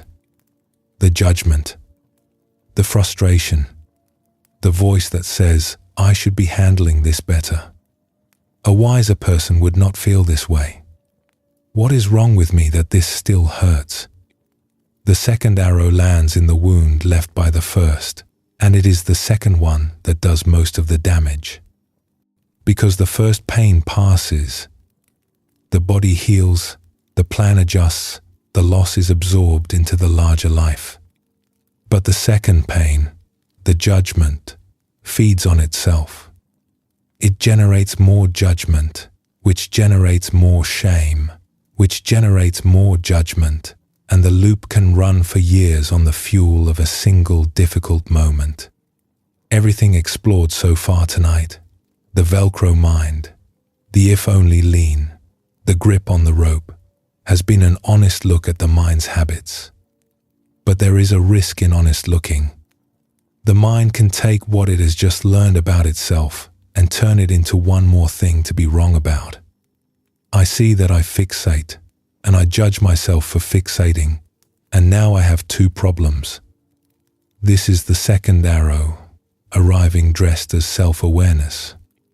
So this is where we turn, toward the possibility that the mind's habits, even the painful ones, can be met with something other than correction. That the protector can be thanked rather than fired. A young woman once traveled a long distance to study with an old calligraphy master who lived alone on a mountainside above a temple.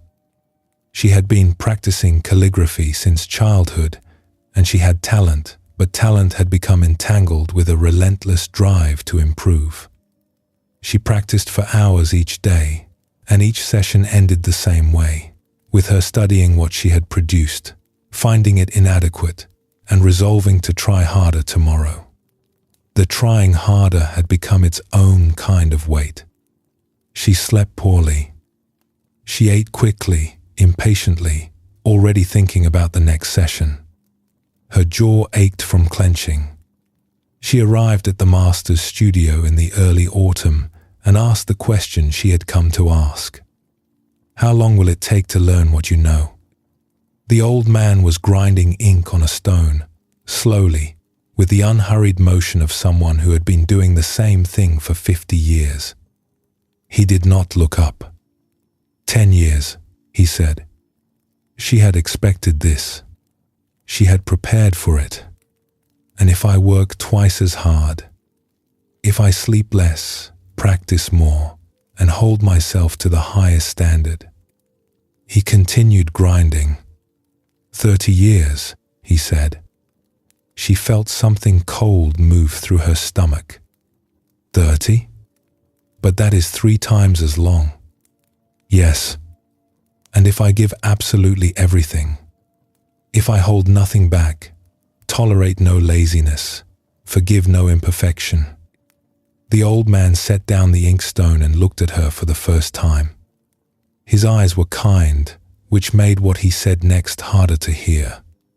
70 years, he said. At least. She did not understand. She said so. He stood up and walked to the window. The temple below was visible through the trees, its roof dark with rain from the night before. A student in a hurry has 2 teachers, he said. The art and her own whip. The art is a good teacher. It is patient. It asks only for presence. But the whip is a tyrant. It punishes every stroke that falls short. It turns every practice session into a trial. And the student, trying to satisfy the whip, becomes so tight that the brush cannot move freely. He looked at her. I can teach you calligraphy in 10 years. But first, I need you to put down the whip. And putting down the whip, for a student like you, may take longer than the calligraphy. She stayed. The first months were bewildering. He did not let her practice strokes.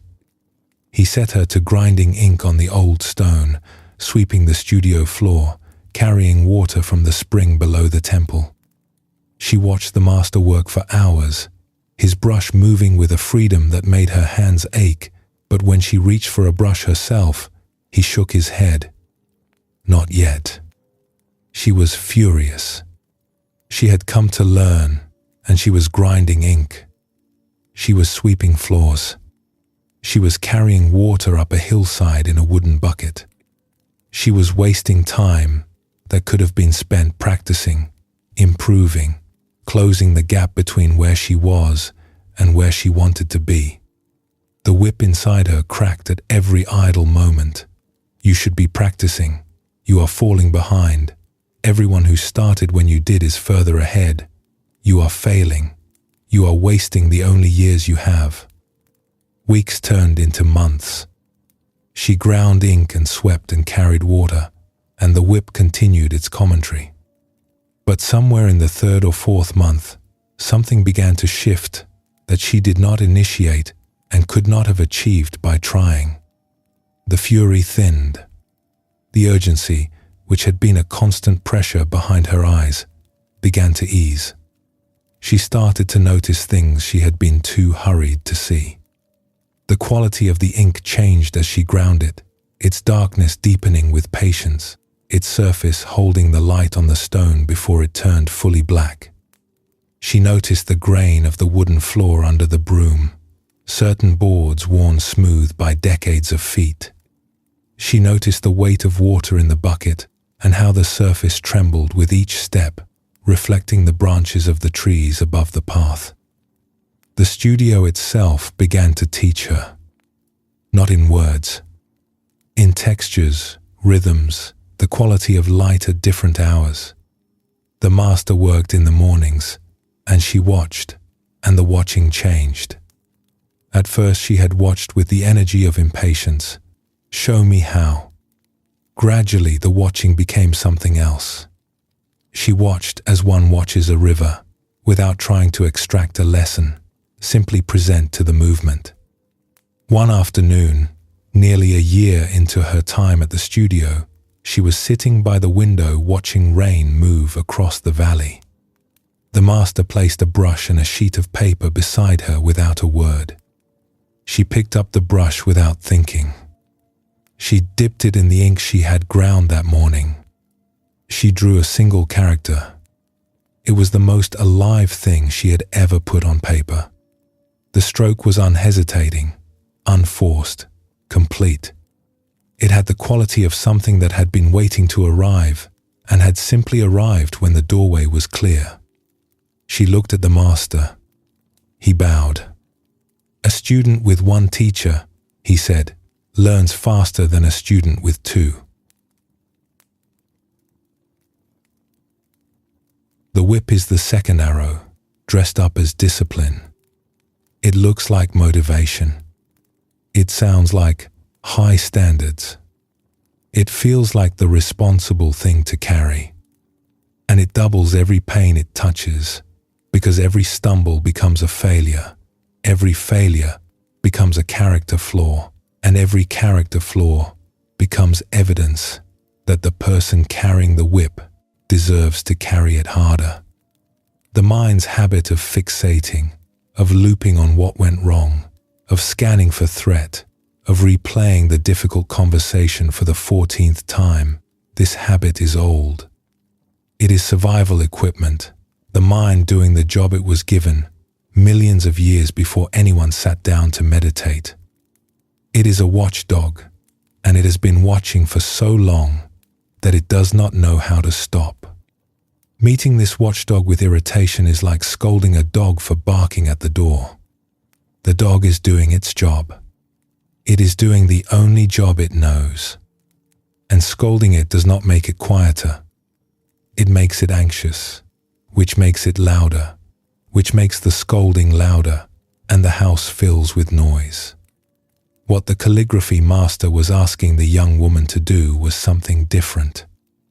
He was asking her to put down the whip, which is to say, stop punishing the mind for doing what it does. Stop turning self-awareness into another weapon. Notice the fixation, yes. See it clearly, yes. But then, instead of tightening, soften. Instead of correcting, thank. Thank the old watchdog for its loyalty, its vigilance, its millions of years of faithful service. And then, with that thanks still in the air, choose. Because choice does not appear in a tight mind. Choice appears in the gap that opens when judgment is set down. A mind that is busy whipping itself has no room for anything else. But a mind that meets its own habits with even a small measure of warmth, discovers a tiny space between the impulse and the action, between the fixation and the spiral. And in that space, something new becomes possible. In India, they tell of a woman who carried water from the river to her village each day, 2 clay pots, hanging from a pole balanced across her shoulders. One of the pots was perfect. Its glaze was smooth and unbroken. It held every drop of water from the river to the village without losing a thing. The other pot had a crack in its side, a long, thin line that ran from the rim nearly to the base. By the time the woman reached the village, half the water had leaked out. This went on for a long time. Every day, the same walk. Every day, the perfect pot arrived full, and the cracked pot arrived half empty. And every day, the cracked pot felt the weight of its failure a little more. It did not speak of this. Pots, in tales, keep their shame to themselves for as long as they can. But the cracked pot rehearsed its apology constantly, running through versions of what it would say when the woman finally confronted it. I am sorry. I know I am not enough. I know you would be better off without me. I know the other pot does what I cannot. The apology grew more elaborate with each season, and the shame grew heavier, and the crack, which was not getting worse, began to feel like the defining fact of the pot's existence. Everything else, its color, its shape, the way it held the light in the morning, the sound it made when the woman tapped it to check for air, all of that had been swallowed by the single fact of the flaw. One spring morning, the cracked pot finally spoke. I want to apologize, it said. I know that I lose water. I know that the other pot arrives full, and I arrive half empty, and you must be disappointed every day. The woman stopped walking. She looked at the cracked pot for a long moment, as if at something precious that did not know its own value. Have you ever looked at the path we walk? She said. The pot had not. It had spent every walk looking inward, rehearsing its shame, measuring its failure against the perfect pot's wholeness. Look, the woman said. And the pot looked. On one side of the path, the side where the perfect pot hung, the ground was bare. Packed dirt, dry grass, nothing. But on the other side, the side where the cracked pot had been leaking water for years, the path was lined with flowers. Wild flowers of every color, growing thick and bright in a ribbon that stretched from the river to the village. Every day, for years, the water that had leaked from the crack had been watering seeds that the wind had planted, and the seeds had become a garden, and the garden had become the most beautiful part of the road. I knew about the crack from the beginning, the woman said, and I planted those seeds on your side of the path on purpose. Every day you have been watering them. Every day you have made this road more beautiful. The other pot carries water. You carry water and grow flowers. And you did not know because you were too busy counting what you lost to see what you gave. The crack was not repaired. The pot was not replaced. The woman carried both pots the next morning, and the next, and the next, and the flowers kept growing, and the cracked pot, for the first time in years, felt the weight of the water it carried rather than the weight of the water it lost. The cracked pot spent years judging itself by a standard it could not meet, and the judgment was so loud that it drowned out the evidence of its own contribution. This is what the second arrow does. It narrows the field of vision to the flaw and blocks out everything else. And the flaw, isolated and magnified, becomes the whole story. Mindfulness, in the Buddhist tradition, is sometimes presented as a kind of surveillance. Watch the mind. Observe the thoughts. Notice the patterns. And there is truth in this. Clear seeing is the beginning of freedom. But if the watching is done with the energy of the whip, if the observation is a form of judgment, then the seeing itself becomes a trap. The mind watches itself fail at watching itself, and the recursion is endless. There is another way to watch. It is closer to the way the water carrier watched the cracked pot, with full knowledge of the flaw and full appreciation for the flowers. It is the difference between a guard and a friend. The guard watches for mistakes. The guard's attention is sharp and cold and looking for something to correct. The friend watches with interest, with warmth, with the assumption that what is being watched has value and that the watching itself is an act of care rather than surveillance. When the fixating mind is met this way, with the warmth of a friend rather than the scrutiny of a guard, something shifts. The fixation does not vanish. It does not need to vanish. The Velcro mind does not suddenly become smooth. The if-only voice does not go silent. The grip on the rope does not open all at once. But the loop loosens. The space between the impulse and the spiral opens a little wider. And in that space, small as it is, the choice that was always there becomes visible. The choice to follow the loop one more time, or to stay here, to run the old survival program, or to feel the air on the open palms, to scratch the itch, or to simply notice the itch and let it be there without scratching. The fixation was never the enemy. It was the oldest part of the mind, doing its oldest job, carrying out a mandate it received before language existed.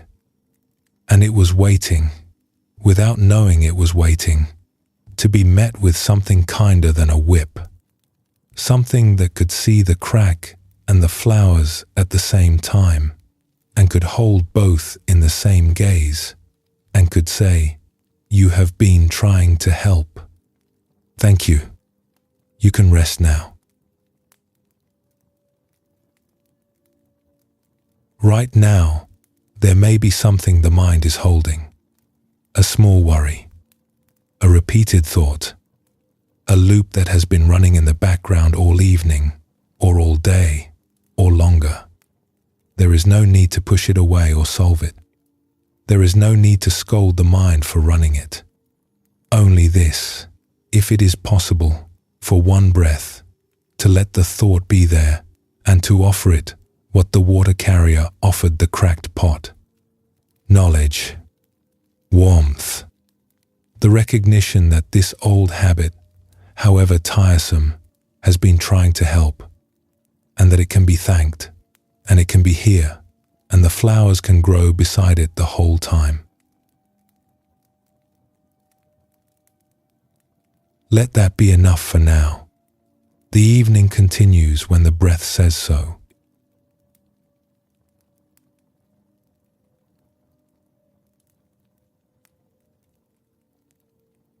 There is a question that the Buddhist tradition asks with a kind of cheerful relentlessness, and the question is this: who is it, exactly, that is suffering? The mind has a ready answer. It is me. I am the one who is struggling. I am the one whose plans fell through. I am the one who cannot find rest. The word I is the heaviest word in any language. It carries the full weight of a person's history, their fears, their unfinished business, their sense of what they deserve and what they have failed to earn. And the Buddhist tradition, with several thousand years of patient observation behind it, suggests that this weight is not what it appears to be. That the I, which seems so solid, so central, so obviously the main character of the story, is itself a kind of story. A narrative the mind constructs, moment by moment, and then mistakes for a fact. The teacher, Wei Wu Wei put it with startling economy. Why are you unhappy? Because 99.9% of everything you do is for yourself, and there isn't one. This is not a denial that experience is happening. Pain is real. Joy is real. The body sitting here is real. But the sense of a fixed separates someone at the center of it all, the one who owns the pain and hoards the joy and spends most of the day monitoring how the story of their life is going. That someone, under close examination, turns out to be lighter than expected. And when the weight of that someone is set down, even briefly, what remains is not emptiness, but a startling spaciousness. And in that spaciousness, happiness has room to arrive on its own. In a basement workshop on an ancient market lane, an old sandal maker spent his days stitching leather by the light of a low window. The window sat at street level, and from his workbench he could see the world only as feet. Feet passing in the morning on their way to the market. Feet hurrying at midday. Feet dragging in the evening, tired from the day. He knew the neighborhood by its footwear. The magistrate's polished boots, the baker's flour-dusted sandals, the children who ran barefoot in summer. He had been a different man once, before the years had taken what they took. What exactly the years had taken is not the point of the story, and the details have been worn away by retelling. What matters is that he had turned inward. The workshop, which had once been a place of steady, satisfying labor, had become a kind of cell. He stitched and he watched the feet and he replayed his losses, and the replaying had become so constant that it was no longer something he did. It was something he was. His sorrow had become his full-time occupation. One evening, an old woman from the neighborhood came to have a pair of sandals repaired. She was the kind of elder who spoke plainly and without ceremony, and she had known the sandal maker for decades, long enough to remember a version of him that laughed and kept his door open to the street. She sat on the bench while he worked, and she looked at him for a long time. The workshop was dim. The lamp on the bench cast a small circle of light that reached the leather and his hands, and nothing else. Beyond the circle, the room disappeared into shadow. "You suffer," she said, "because you live only for your own sorrow. There is nothing else in this room but you and your grief, and the two of you have been sitting here so long that neither of you remembers there is a world outside that window." He did not look up. "The world outside that window has nothing to do with me," he said. "That," she said, "is exactly the problem." She leaned forward. "Try one thing. Just one. Tomorrow, live for whoever passes. Whatever comes to the window, whatever feet stop at your door, give that person your attention. All of it. Just for one day. Not for your sorrow. Not for your thoughts about your sorrow. For whoever is there." She took her sandals and left. He did not sleep well. The suggestion irritated him, which was itself a sign that something in it had landed in a place he had not expected to be reached. The next morning, in the early cold, he opened the workshop and sat at his bench as usual, but this time he watched the window differently. He watched it the way the old woman had asked him to, as if whatever appeared there had a claim on him. The first person to pass was a street sweeper, an older man whose hands were raw from the cold and whose thin robe was soaked with frost. On any other day, the sandal maker would have seen the feet and returned to his work. Today, he stood up, opened the door, and called the man inside. He poured tea from the pot he kept on the brazier. He pulled a stool close to the heat. The street sweeper sat and warmed his hands around the cup and said very little, and the sandal maker said very little, and when the sweeper left, the workshop felt different. Later that morning, a young mother appeared in the doorway with a baby bundled against the cold. She was not a customer. She was simply sheltering from the wind. The sandal maker took his own cloak from the hook and wrapped it around her shoulders without asking. She looked at him with surprise and gratitude. The baby slept. The mother sat on the bench for a quarter of an hour and then left, and the sandal maker went back to his stitching, lighter by a cloak and by something else he could not name. In the afternoon, a commotion rose outside. A boy had taken an apple from a seller's cart, and the seller, a large man with a loud voice, had the boy by the collar and was shaking him while the boy went limp with shame. The sandal maker came out, paid for the apple, and handed it to the boy. The seller grumbled but let go. The boy ran. The apple was not mentioned again. By evening, the sandal maker sat at his bench in the fading light and realized something strange. The ache he had been carrying for years, the familiar weight that sat in his chest every morning and pressed down through every hour, had not accompanied him through this day. He had not fought it or argued with it or tried to heal it. He had simply been too occupied with the people at the window to tend to it, and in the absence of his attention, it had thinned, like fog when the sun reaches it. Not gone, perhaps, but lighter, lighter than it had been in years. What he had given away was his attention, and what he had received, without asking for it, was a day in which the weight of himself, the endless self-referencing, the constant narration of his own suffering, had been set down. He had forgotten to carry it because his hands were full of other things. And in the forgetting, the very happiness that had seemed permanently lost had quietly arrived through the same window that sorrow had watched through for so long.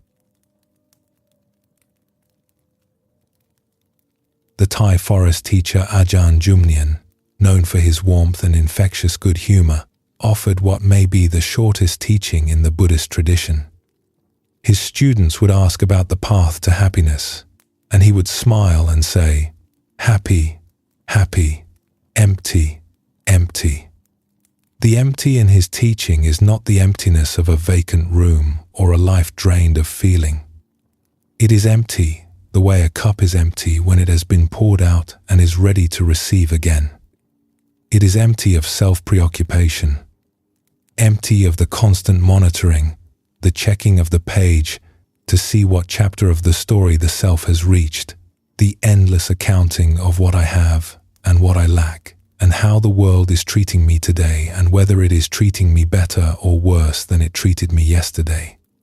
When that monitoring quiets, what remains is not a hollowed-out person with no feelings and no preferences and no warmth. What remains is the feelings and the preferences and the alive, present, breathing body, minus the commentator. And the commentator, it turns out, was the heaviest thing in the room. The sandal maker's day illustrates this precisely. He did not lose himself. He did not become someone else. He still stitched leather. He still sat at the same bench by the same window. But for one day the commentary about his own suffering was replaced by attention to whoever appeared, and in the absence of the commentary, everything changed. The tea he poured was poured for someone else. The cloak he gave was given without calculation. The apple he paid for was an act of care, not a project of self-improvement. And at the end of the day, the self that had been so heavy, so relentless in its demands, so certain that its sorrow was the most important thing in the room, had simply thinned. It had not been defeated or suppressed. It had been set down, the way a heavy bag is set down when the hands find something else to carry. The mind is constantly trying to figure out what page it is on in the story of itself. It checks the mirror, checks the account, checks the standing among peers, checks the trajectory. Am I ahead? Am I behind? Am I doing well enough? Is this the good chapter or the difficult one? And the checking takes up an enormous amount of energy that is no longer available for the simple experience of being alive. Close the book. Set down the bookmark. Let the story of the self rest for a moment on the table and see what happens. What happens nearly every time is that the dancing begins. The body relaxes. The senses open. The world, which had been reduced to a backdrop for the drama of the self, becomes vivid and real and close. And the happiness that had seemed so elusive, the happiness that had been waiting behind the next condition and the next, turns out to have been here the whole time, obscured by the book that was always being read. Deep in a forest, in a region where the trees grew so tall that their canopy turned the afternoons to dusk, an old teacher lived in a hut near a spring.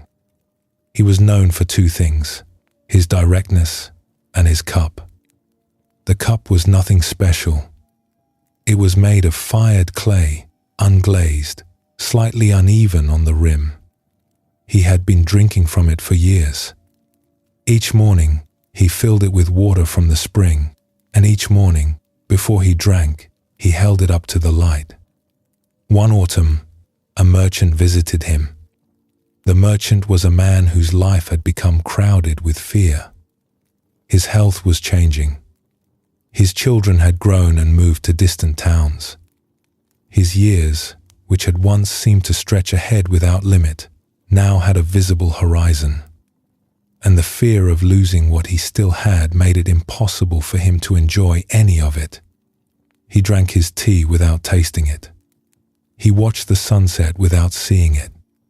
Every pleasure was contaminated by the knowledge that it would end, and so he moved through his days in a kind of defended crouch, bracing for losses that had not yet arrived. "I cannot enjoy anything," he told the teacher. "Everything I touch, I immediately begin to calculate how soon it will be taken from me." The teacher lifted his cup. The morning light passed through the water and through a small circle of brightness on the wall of the hut. "You see this cup?" the teacher said. "It holds water well. When I tap it with my nail, it rings. In the morning light, the water inside it catches the sun and sends it to the wall. I have drunk from it for years, and it has been a faithful companion." The merchant nodded. "To me," the teacher said, "this cup is already broken." The merchant frowned. "It is not broken. I can see that it is not. Not yet. But it will be. A hand will slip. A wind will knock it from the shelf. A stone will find it. And when it breaks, I will not be surprised, because the breaking was always part of the cup. It was part of the cup when it was fired. It was part of the cup when it was placed on this shelf. Every morning I drink from it is a morning I drink from a cup that is already broken, and that is why every morning with it is a gift." The merchant sat with this for a long time. The teacher poured water for them both, and they drank in silence. The merchant left and went back to his life in the lowlands. The winter passed. The spring came. And one morning, early, in the kitchen of his own house, the merchant held his own cup in the first light. It was a plain cup, much like the teacher's. He filled it with water and held it up, and the light passed through the water and through a circle on the wall, and he drank, slowly, feeling the coolness of the water in his throat, tasting it, receiving it. His granddaughter came into the kitchen, still half asleep, and found him sitting there with the cup in both hands. "What are you doing?" she asked. "Drinking from a cup that is already broken," he said. She looked at the cup. "It is not broken." "Not yet," he said. And he smiled. "That is why this morning is a gift." She sat down beside him. He poured water for her, and they drank together in the early light from cups that would one day break, and the knowing did not diminish the water or the light or the company. It deepened all three. Impermanence is usually the part of the teaching that people resist. It sounds like bad news. Everything ends. Everything will be taken. The cup will break. The merchant's children will grow. The body will change in ways that cannot be reversed. And the mind, hearing this, braces. It grips harder. It tries to hold the cup more carefully, as if careful holding could prevent the breaking. But the teacher in the forest was not delivering bad news. He was delivering a lens, a way of looking at what is already true that transforms the truth from a threat into a gift. Held up to any moment, the acknowledgement of its passing makes the moment vivid. The water is cooler because the cup will break. The morning light is brighter because the morning will not last. The granddaughter's company is more precious because the granddaughter will grow and change and become someone new, someone the merchant has not yet met and will be glad to meet and will also, one day, lose. This is impermanence as a friend. When the fear of loss is replaced by the honest acknowledgement of loss, and the acknowledgement does not harden into bitterness, but softens into gratitude, what remains is a person fully present for what is here. Not clutching, not bracing, simply present, with open hands and open eyes, in a kitchen where the light falls on a stone floor and a cup of water holds the whole morning. The self-story, with all its anxiety about the future and its rehearsal of the past, falls quiet in the presence of this kind of seeing. The page-checking stops. The bookmark is set down. And in the quiet, without any instruction or technique, a cup of water in the morning light becomes enough. Becomes, in its small and unhurried way, everything. There may be something nearby right now that the mind has been holding at arm's length because it will not last. A sound. A warmth, a presence, the breath which arrives and departs and arrives again without any guarantee of the next arrival. If it is possible, for a few breaths, to let the awareness rest as the space in which all of this is happening rather than as the person to whom it is happening, there may be a shift, a lightness, a sense of the book being closed and the story pausing, and the body simply being here, in the middle of a life that is passing, receiving what passes through. Rest in that lightness. The evening will gather itself gently when the time comes.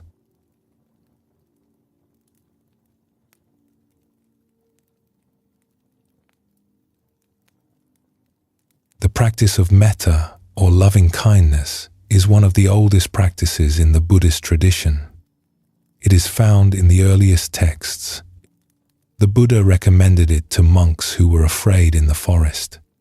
He described it as a protection and as a way of living, and he said that a person who practices metta, even for the time it takes to snap a finger, generates immeasurable merit.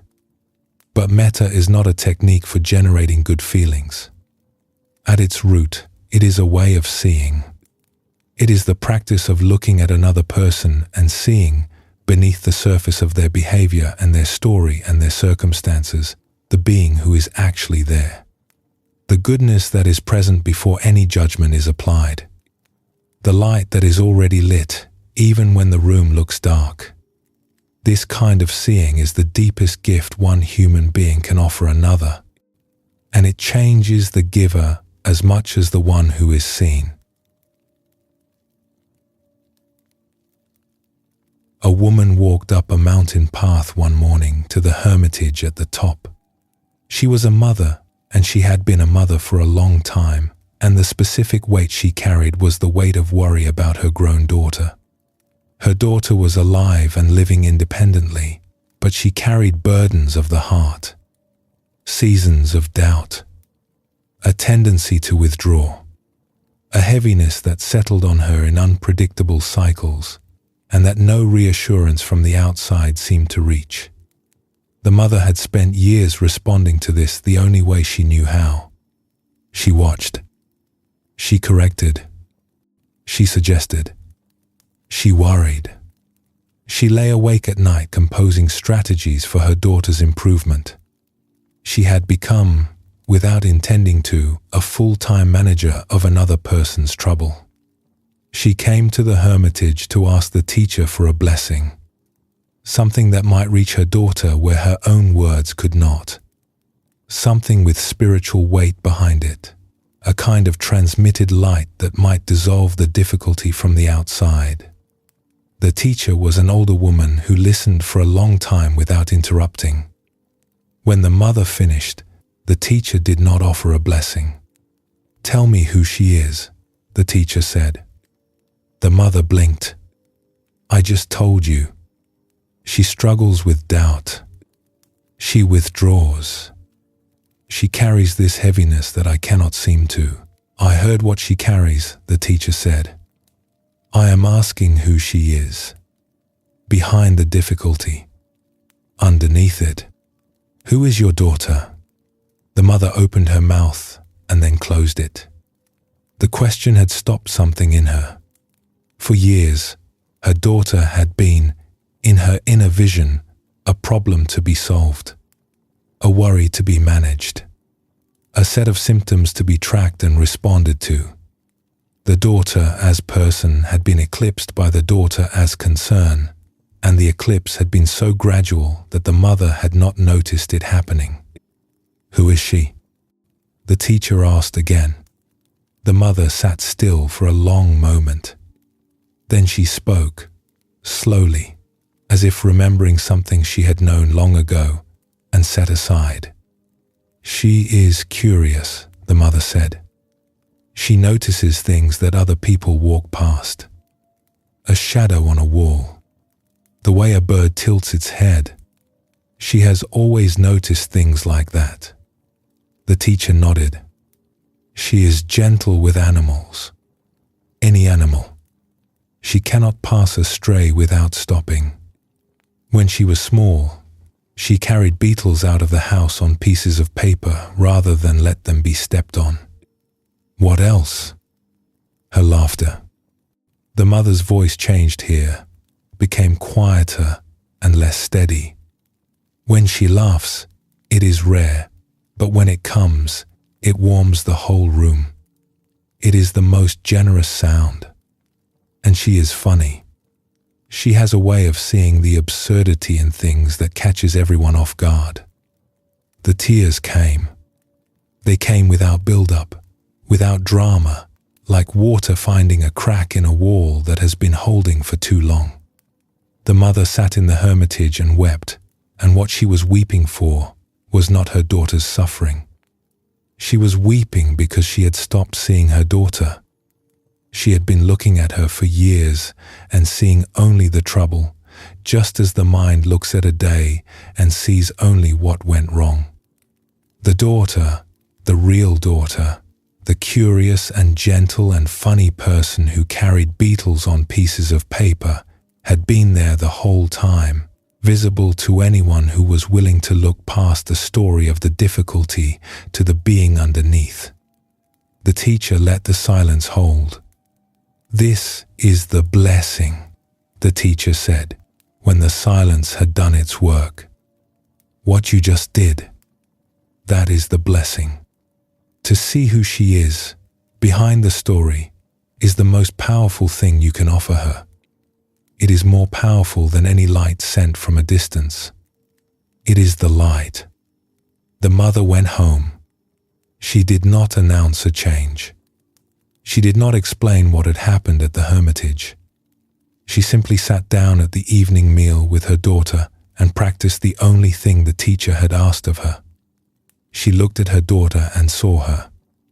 The curiosity, the tenderness, the particular way she held her cup, the noticing eyes that landed on a moth at the window and stayed there with a softness that no amount of worry had ever produced. Something shifted in the room. It was not dramatic. It was the kind of shift that a plant makes toward a window when the light changes. The daughter did not know what had changed, but something in the quality of her mother's attention had altered, and the alteration created space where pressure used to be. And in that space, the daughter sat a little straighter and smiled at the moth and said something about the way its wings held the lamplight, and the mother received it, all of it, the words and the seeing and the person behind both, and felt a warmth in her chest that was not worry. It was the warmth of seeing someone clearly and finding them beautiful. The Sanskrit word namaste is often translated as a greeting, but its meaning goes deeper. It means something closer to, the light in me recognizes the light in you. It assumes that the light is there. It does not say, I hope there is light in you, or I will try to believe there is light in you. It says, I see it. It is already present. And the seeing itself is what connects us. This is the heart of metta practice. It begins with seeing, and the seeing is not an assessment. It is not a judgment, positive or negative. It is a recognition. The same way someone recognizes a face in a crowd, metta recognizes the goodness in another person, the aliveness, the tenderness, the capacity for love, even when that goodness is buried under layers of behavior and defense and difficulty. The practice does not deny the difficulty. It simply declines to let the difficulty be the whole story. There is a profound difference between sending a blessing towards someone's problem and seeing the person behind the problem. The first is an act of kindness, and it may help. The second is an act of recognition, and it transforms. When a person is seen, truly seen, something in them responds. Something relaxes.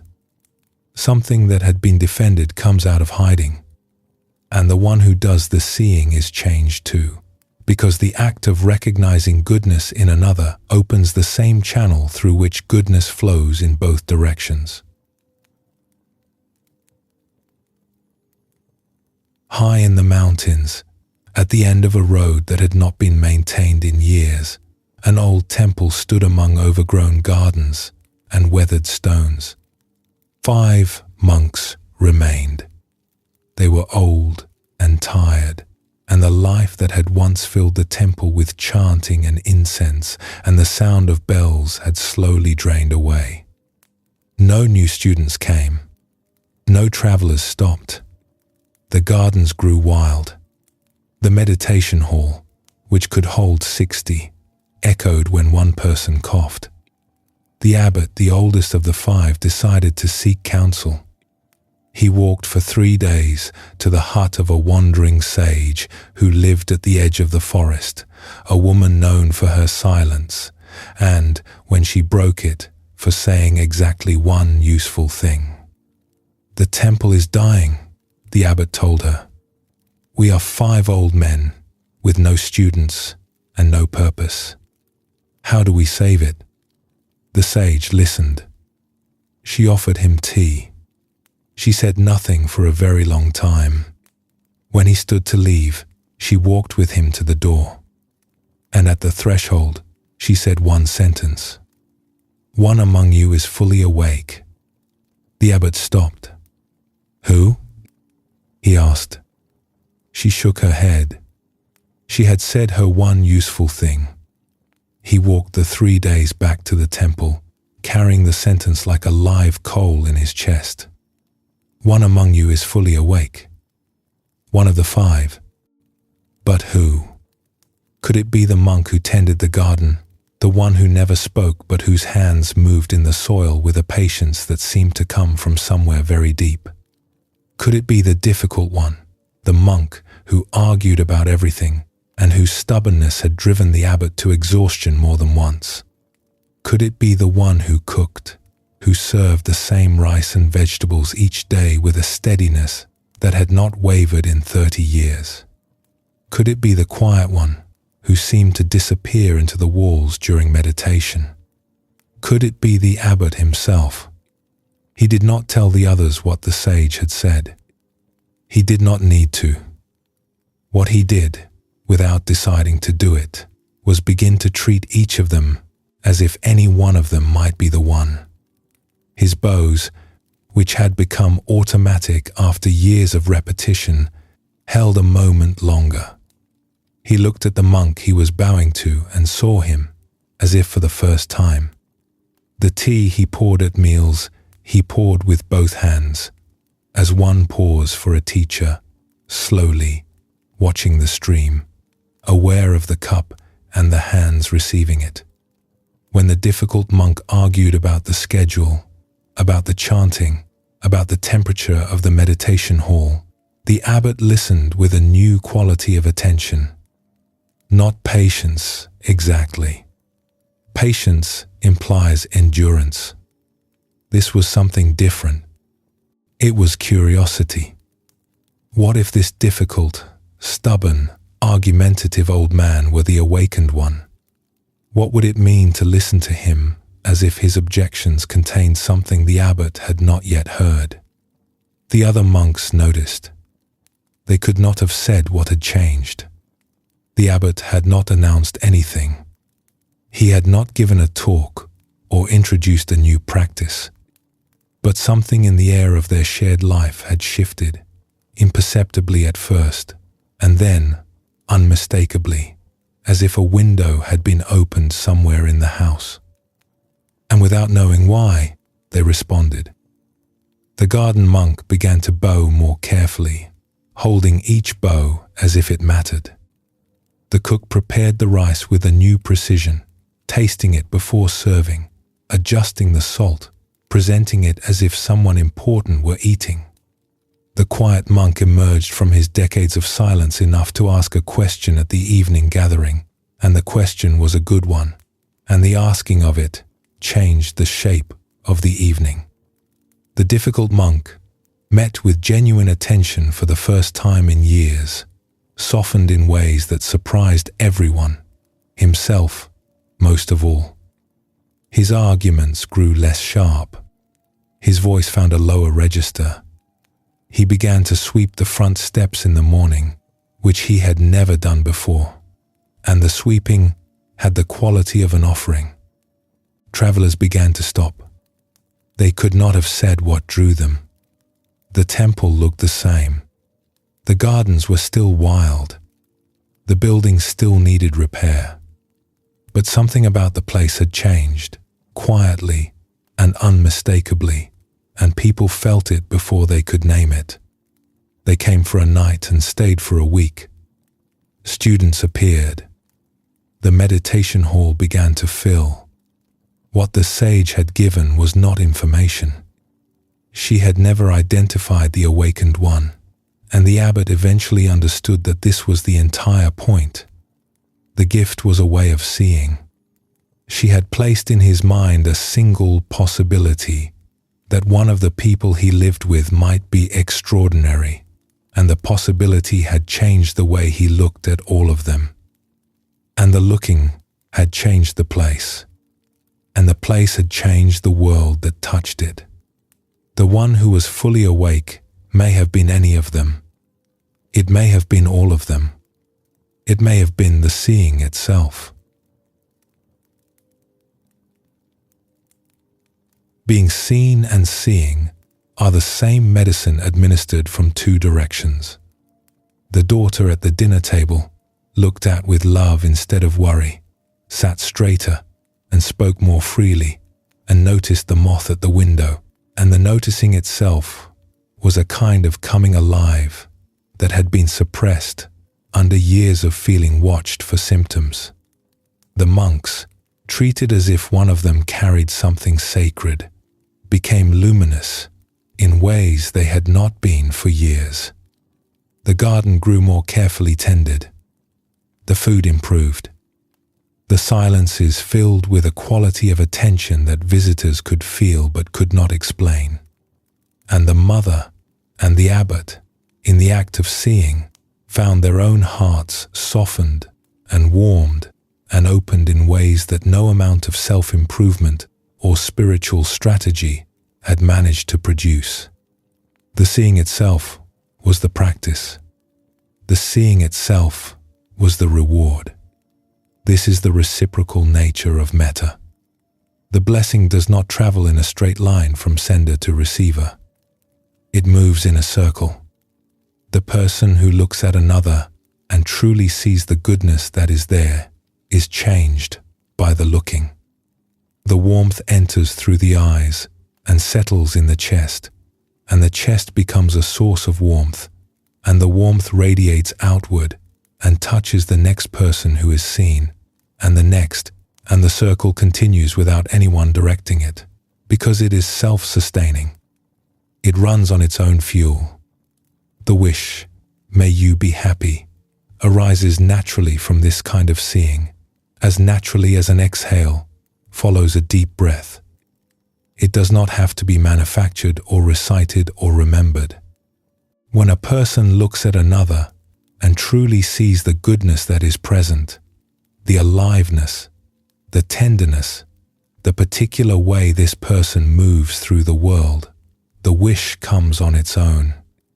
May you be happy. May you see the light that is visible from here. May you be free from the stories that cover it, the stories that others have told about you and the stories you have told about yourself. If someone comes to mind now, someone easy to love, it may be possible to feel what happens in the body when their goodness is simply acknowledged. Their face, their particular way of being in the world. The thing about them that no one had to teach, that no one installed, that was simply there from the beginning, as native to them as the color of their eyes. The curiosity, the laughter, the way they hold a cup, the way they look at rain, the way their voice changes when they talk about something they love. If a warmth arrives when their goodness is seen, that warmth is the practice. That is metta, alive in the body, requiring no instruction and no effort and no special state of mind. Just the willingness to look and to see what is already there, and to let the seeing settle in the chest where it can do its work. Hold that warmth for a moment. It is good company. The evening continues gently from here.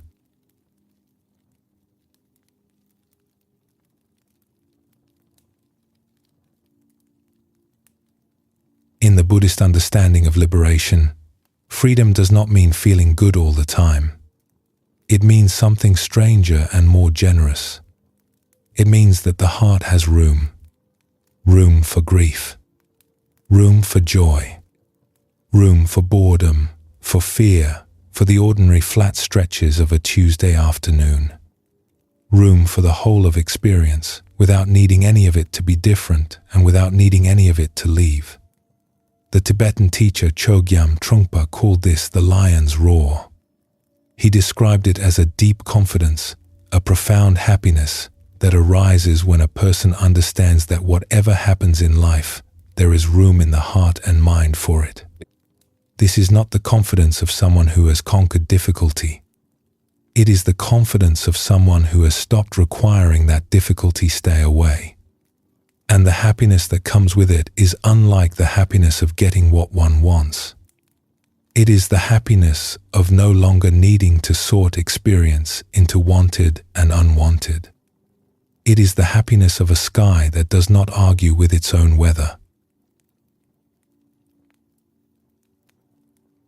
A man in his middle years entered a long retreat at a mountain hermitage, expecting stillness. He had practiced for a decade. He had read the texts. He had sat through week-long retreats and come out the other end feeling clarified and clean, and he expected this longer retreat to be a deeper version of the same. A more complete stillness. A more thorough peace. Something closer to the stories he had heard from teachers about the clear, luminous calm that lay at the bottom of extended silence. What he met was everything. The first few days went as planned. The body settled. The mind slowed. The familiar rhythm of sitting and walking and eating in silence began to establish itself, and he felt the edges of his ordinary life soften and recede. Then, on the fourth night, something surfaced that he had not invited. A fear, old and shapeless, rose in the dark. It had no content he could name. It was not a fear of anything specific. It was fear itself, raw and impersonal, pressing against his chest from the inside. He sat with it. He breathed with it. He did not sleep. The next day, grief arrived. Again, it was not grief for anything identifiable. No one had died. No loss was fresh. But the grief was absolute, like water filling a room from the floor up, and he sat in his meditation posture and felt it rise through his body, and he could not stop it, and he could not explain it, and he began to wonder whether the retreat had been a mistake. Then, unannounced and without transition, a morning of extraordinary ease. He woke before dawn, and the world was luminous. The trees outside the meditation hall seemed lit from within. His body felt light and open, as if the bones had been replaced by something warmer.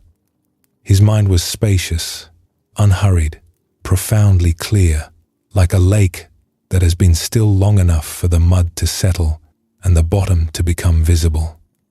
He sat for 2 hours without effort and felt a peace so thorough that he wept, and the weeping itself was peaceful. The next day, fog. A thick, grey, featureless blankness in which nothing happened and nothing seemed to matter, and the clarity of the previous morning felt like something he had imagined. Not peace, not suffering, just a flat, textureless expanse in which the hours passed without color or weight. Then fear again, familiar as an old coat. Then a stretch of tenderness so acute that the sound of another retreatant coughing softly in the meditation hall brought tears to his eyes. Then irritation, sharp and petty and embarrassing, about the temperature of the room, about the food, about the way someone walked too loudly in the corridor. Then something that had no name at all, a state he could not categorize or describe, which lasted an entire afternoon and departed without explanation. This went on for the duration of the retreat. The weather changed constantly, sometimes within a single hour. He moved through inner states the way a traveler moves through climates, without control, without map, without the ability to predict what the next morning would bring. And somewhere in the second week, a suspicion began to form that was worse than any of the individual weather systems. It sat heavier than the grief and stung more sharply than the fear. The suspicion was this: I am failing at peace. He carried this suspicion like a stone in his chest. Other people in the retreat seemed still. He watched them through the corner of his eye, and they seemed to have arrived at the luminous calm he had been promised, the calm he had tasted for one morning and then lost.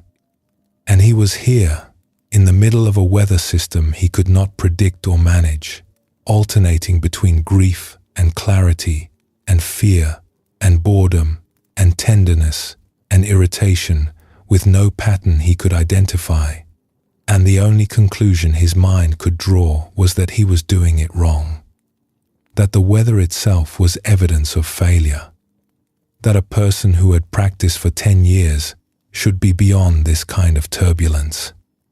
In a meeting with the retreat's teacher, near the end, he tried to explain.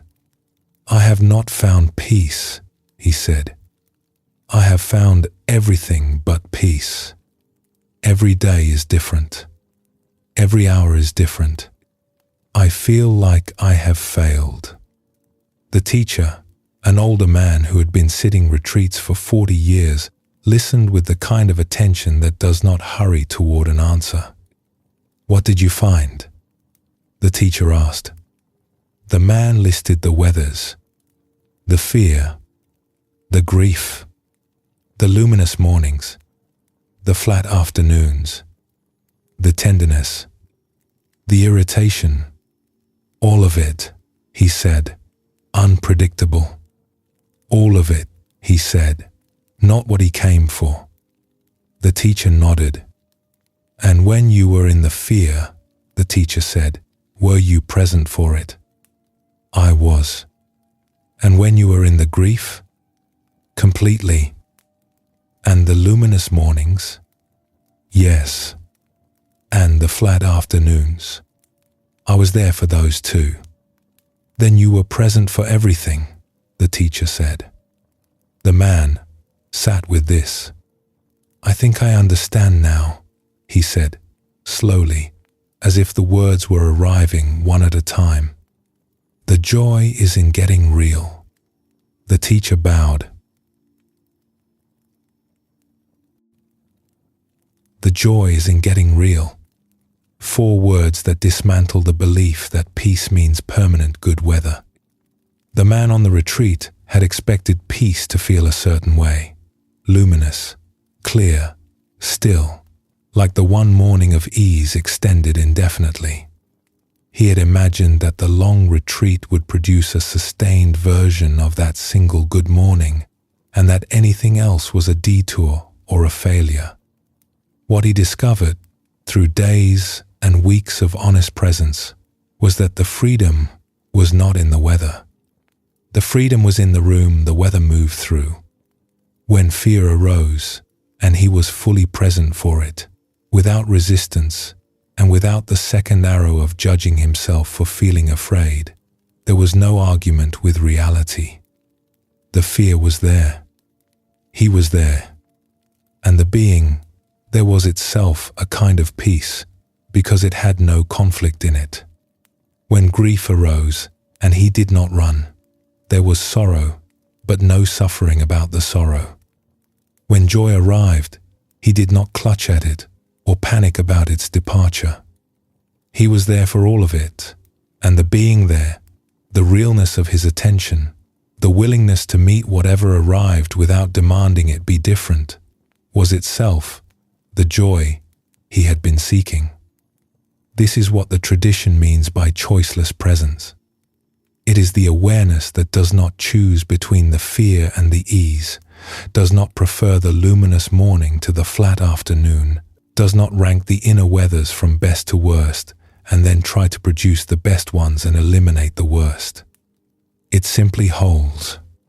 It holds with the same steadiness whether the content is grief or gratitude, and the steadiness itself is the freedom. Kogyam Trungpa's lion's roar is this. The roar does not say, "I have defeated difficulty." It does not say, "I have risen above the weather." The roar says, whatever comes, there is room. The heart is large enough. The sky does not choose its weather, and the sky is not diminished by clouds, and the sky does not celebrate when the clouds part. The sky simply holds, and the holding is not passivity.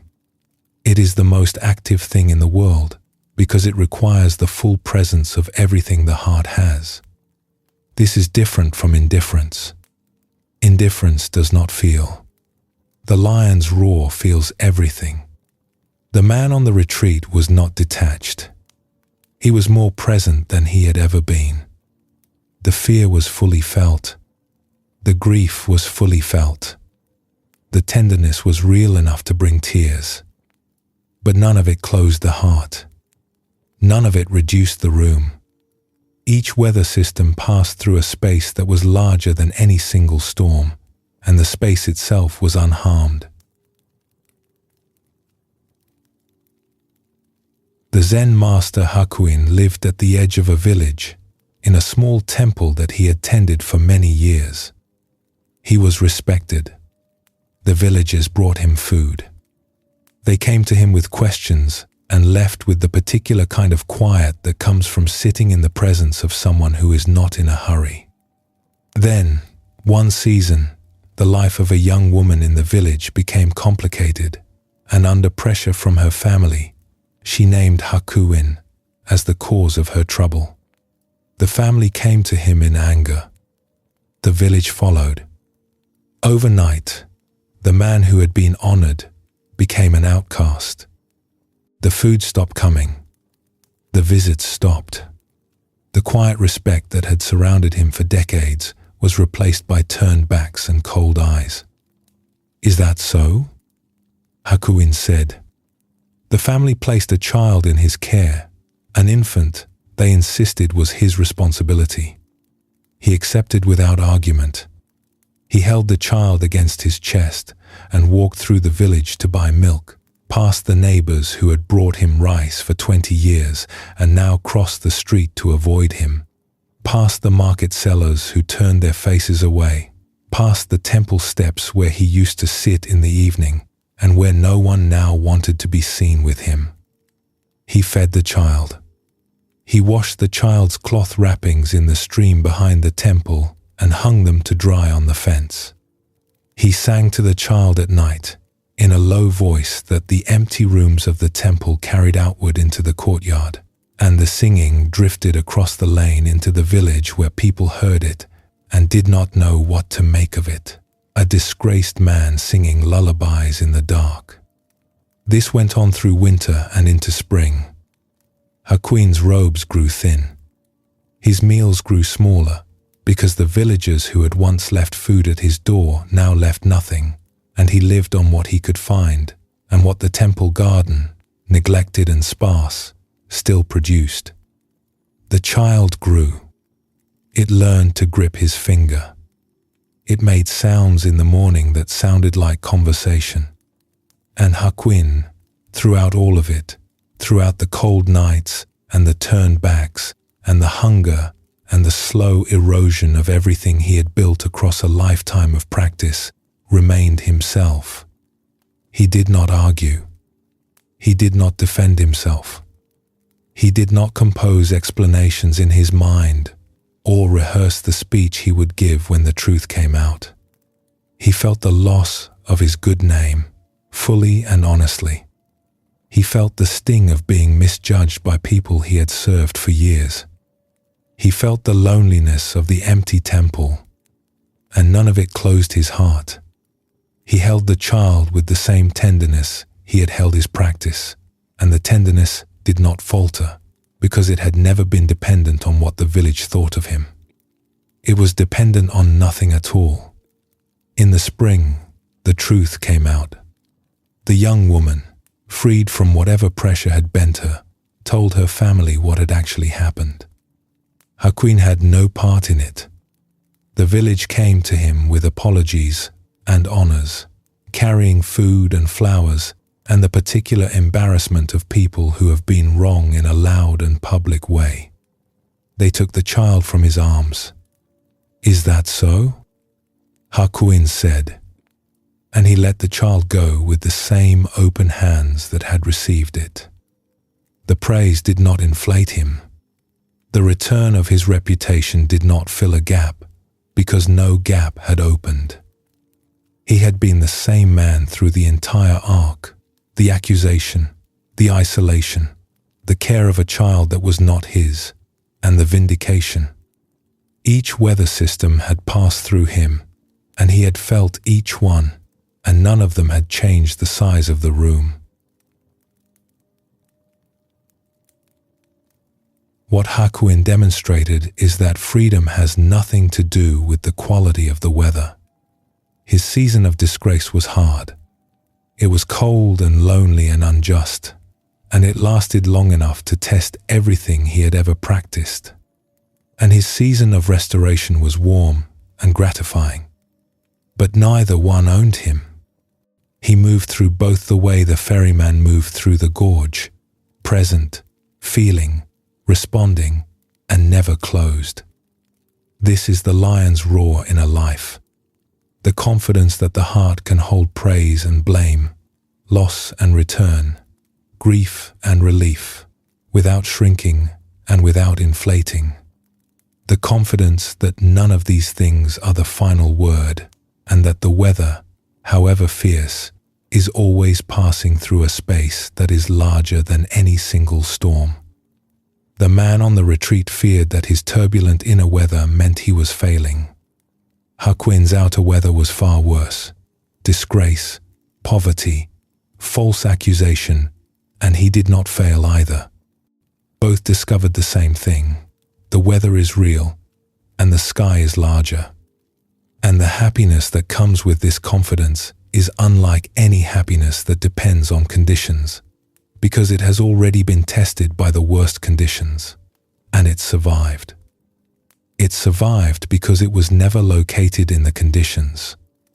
It was located in the room, in the sky, in the awareness that does not argue with what passes through it but simply holds and holds and holds with a steadiness that looks, from the outside, like patience, and that feels, from the inside, like home. Right now, there is some kind of inner weather present. It may be calm. It may be restless. It may be a tiredness that has no particular cause, or a warmth that has no particular source. It may be a feeling so faint it barely registers, or a feeling so vivid it fills the entire chest. Whatever it is this evening's weather. It is passing through, and the awareness in which it is happening, the awareness that can notice the weather without becoming it, is the sky. If it is possible to sense both at once, the weather and the sky, something may ease. The weather does not need to change. The sky does not need to do anything with it. There is no fixing required and no improvement to be made. The weather simply moves through, as weather does, and the sky holds it, as the sky does, and neither one asks the other to be different. And in that holding, the lion's roar becomes very simple. It becomes, this is here, and there is room, and the room is enough. Stay with the sky for a while. It has been holding all evening, and it is holding still. The final stretch of the evening is near, and it will arrive in its own time.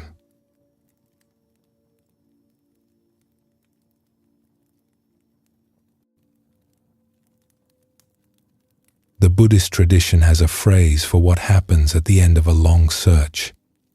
It says, "The ox was never lost." The seeker, who has been wandering through mountains and forests looking for the ox, who has followed tracks and crossed rivers and climbed ridgelines in every kind of weather, finally discovers that the ox has been walking beside them the whole time. The search was real. The effort was real. But the thing that was being sought was never missing. It was here, and it was here before the search began, and the search itself was simply the long way of learning to see what was always in plain view. This is where the evening arrives. After looking at the mind that holds what hurts, and the art of savoring what is here, and the two kinds of happiness, and the if-only bargain, and the grip that burns, and the kindness that befriends the mind, and the lightness of setting down the self-story, and the seeing that transforms, and the room that holds all weather, one question remains. What if the happiness that was being sought through all of these was never somewhere else? What if it has been here the whole time, sitting at the center of this ordinary moment, waiting for the search to slow down enough to notice it? An aging potter, a woman known in her region for the simplicity of her bowls, received an invitation she did not expect. The wealthiest merchant in the province was holding a great banquet at his estate, and the potter had been invited because one of her bowls, made years earlier and sold for a modest price, had found its way into the merchant's collection. It sat on a high shelf in his banquet hall among porcelain from the imperial kilns and lacquerware that had taken master craftsmen years to finish.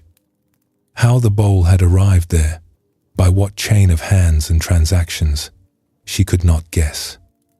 She went. The estate was enormous. The gates opened onto a courtyard paved in fitted stone, and beyond it, the banquet hall stretched longer than any room she had ever entered. The halls were lit with 100 lamps, oil lamps, in bronze holders, and the light off the gold trim and the polished floors made the air itself seem expensive. Musicians played in an alcove behind a silk screen, and the music was complex and beautiful and entirely unfamiliar to her. Servants moved through the crowd with trays of food she could not name, arranged in patterns that were themselves a kind of art, and the guests, in their silks and their jewelry and their confidence, inhabited the room with the ease of people who had always lived this way. She found a seat near the edge of the hall, where the lamplight was thinner and the music softer, and she watched.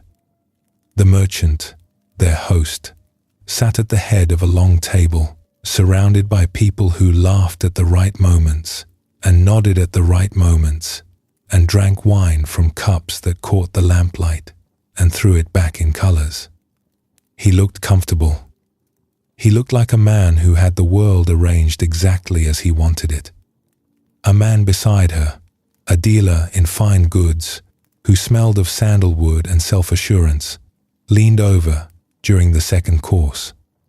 He had been drinking freely and spoke with the loose confidence of someone who assumes his values are universal. "Do you know," he said, nodding toward their host, "that this man earns more in a single day than most of us earn in a year, possibly in a lifetime?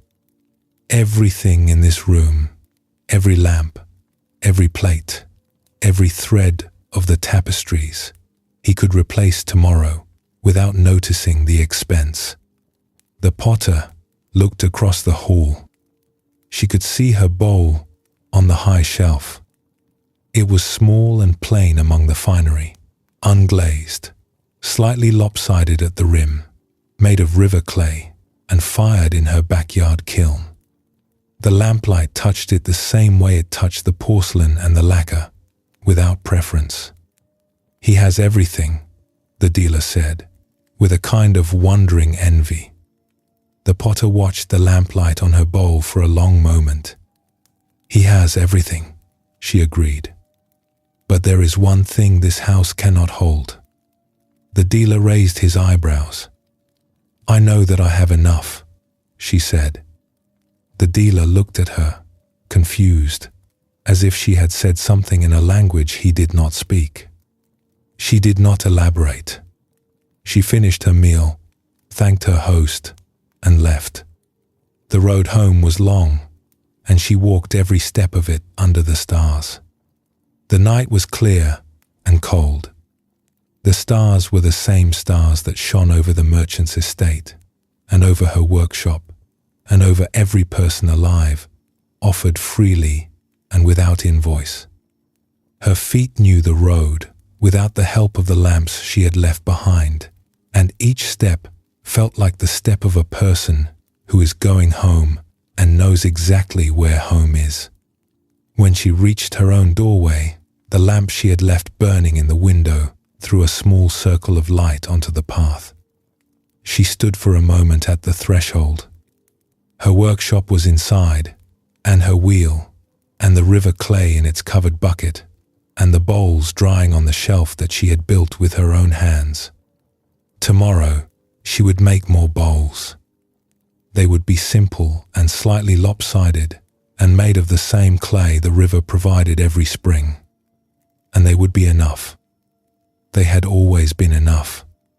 The knowledge of enough is not a feeling that arrives after all conditions have been met.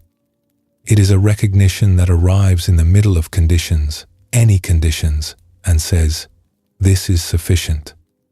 This life, with its particular shape and its particular limitations and its particular gifts, is not a preliminary draft of a better life. It is the life, and it is enough.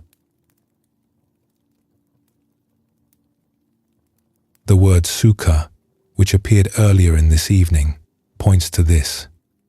Sukha is the happiness of the potter, walking home under the stars, unhurried, unenvious, knowing the weight and the warmth of her own life from the inside.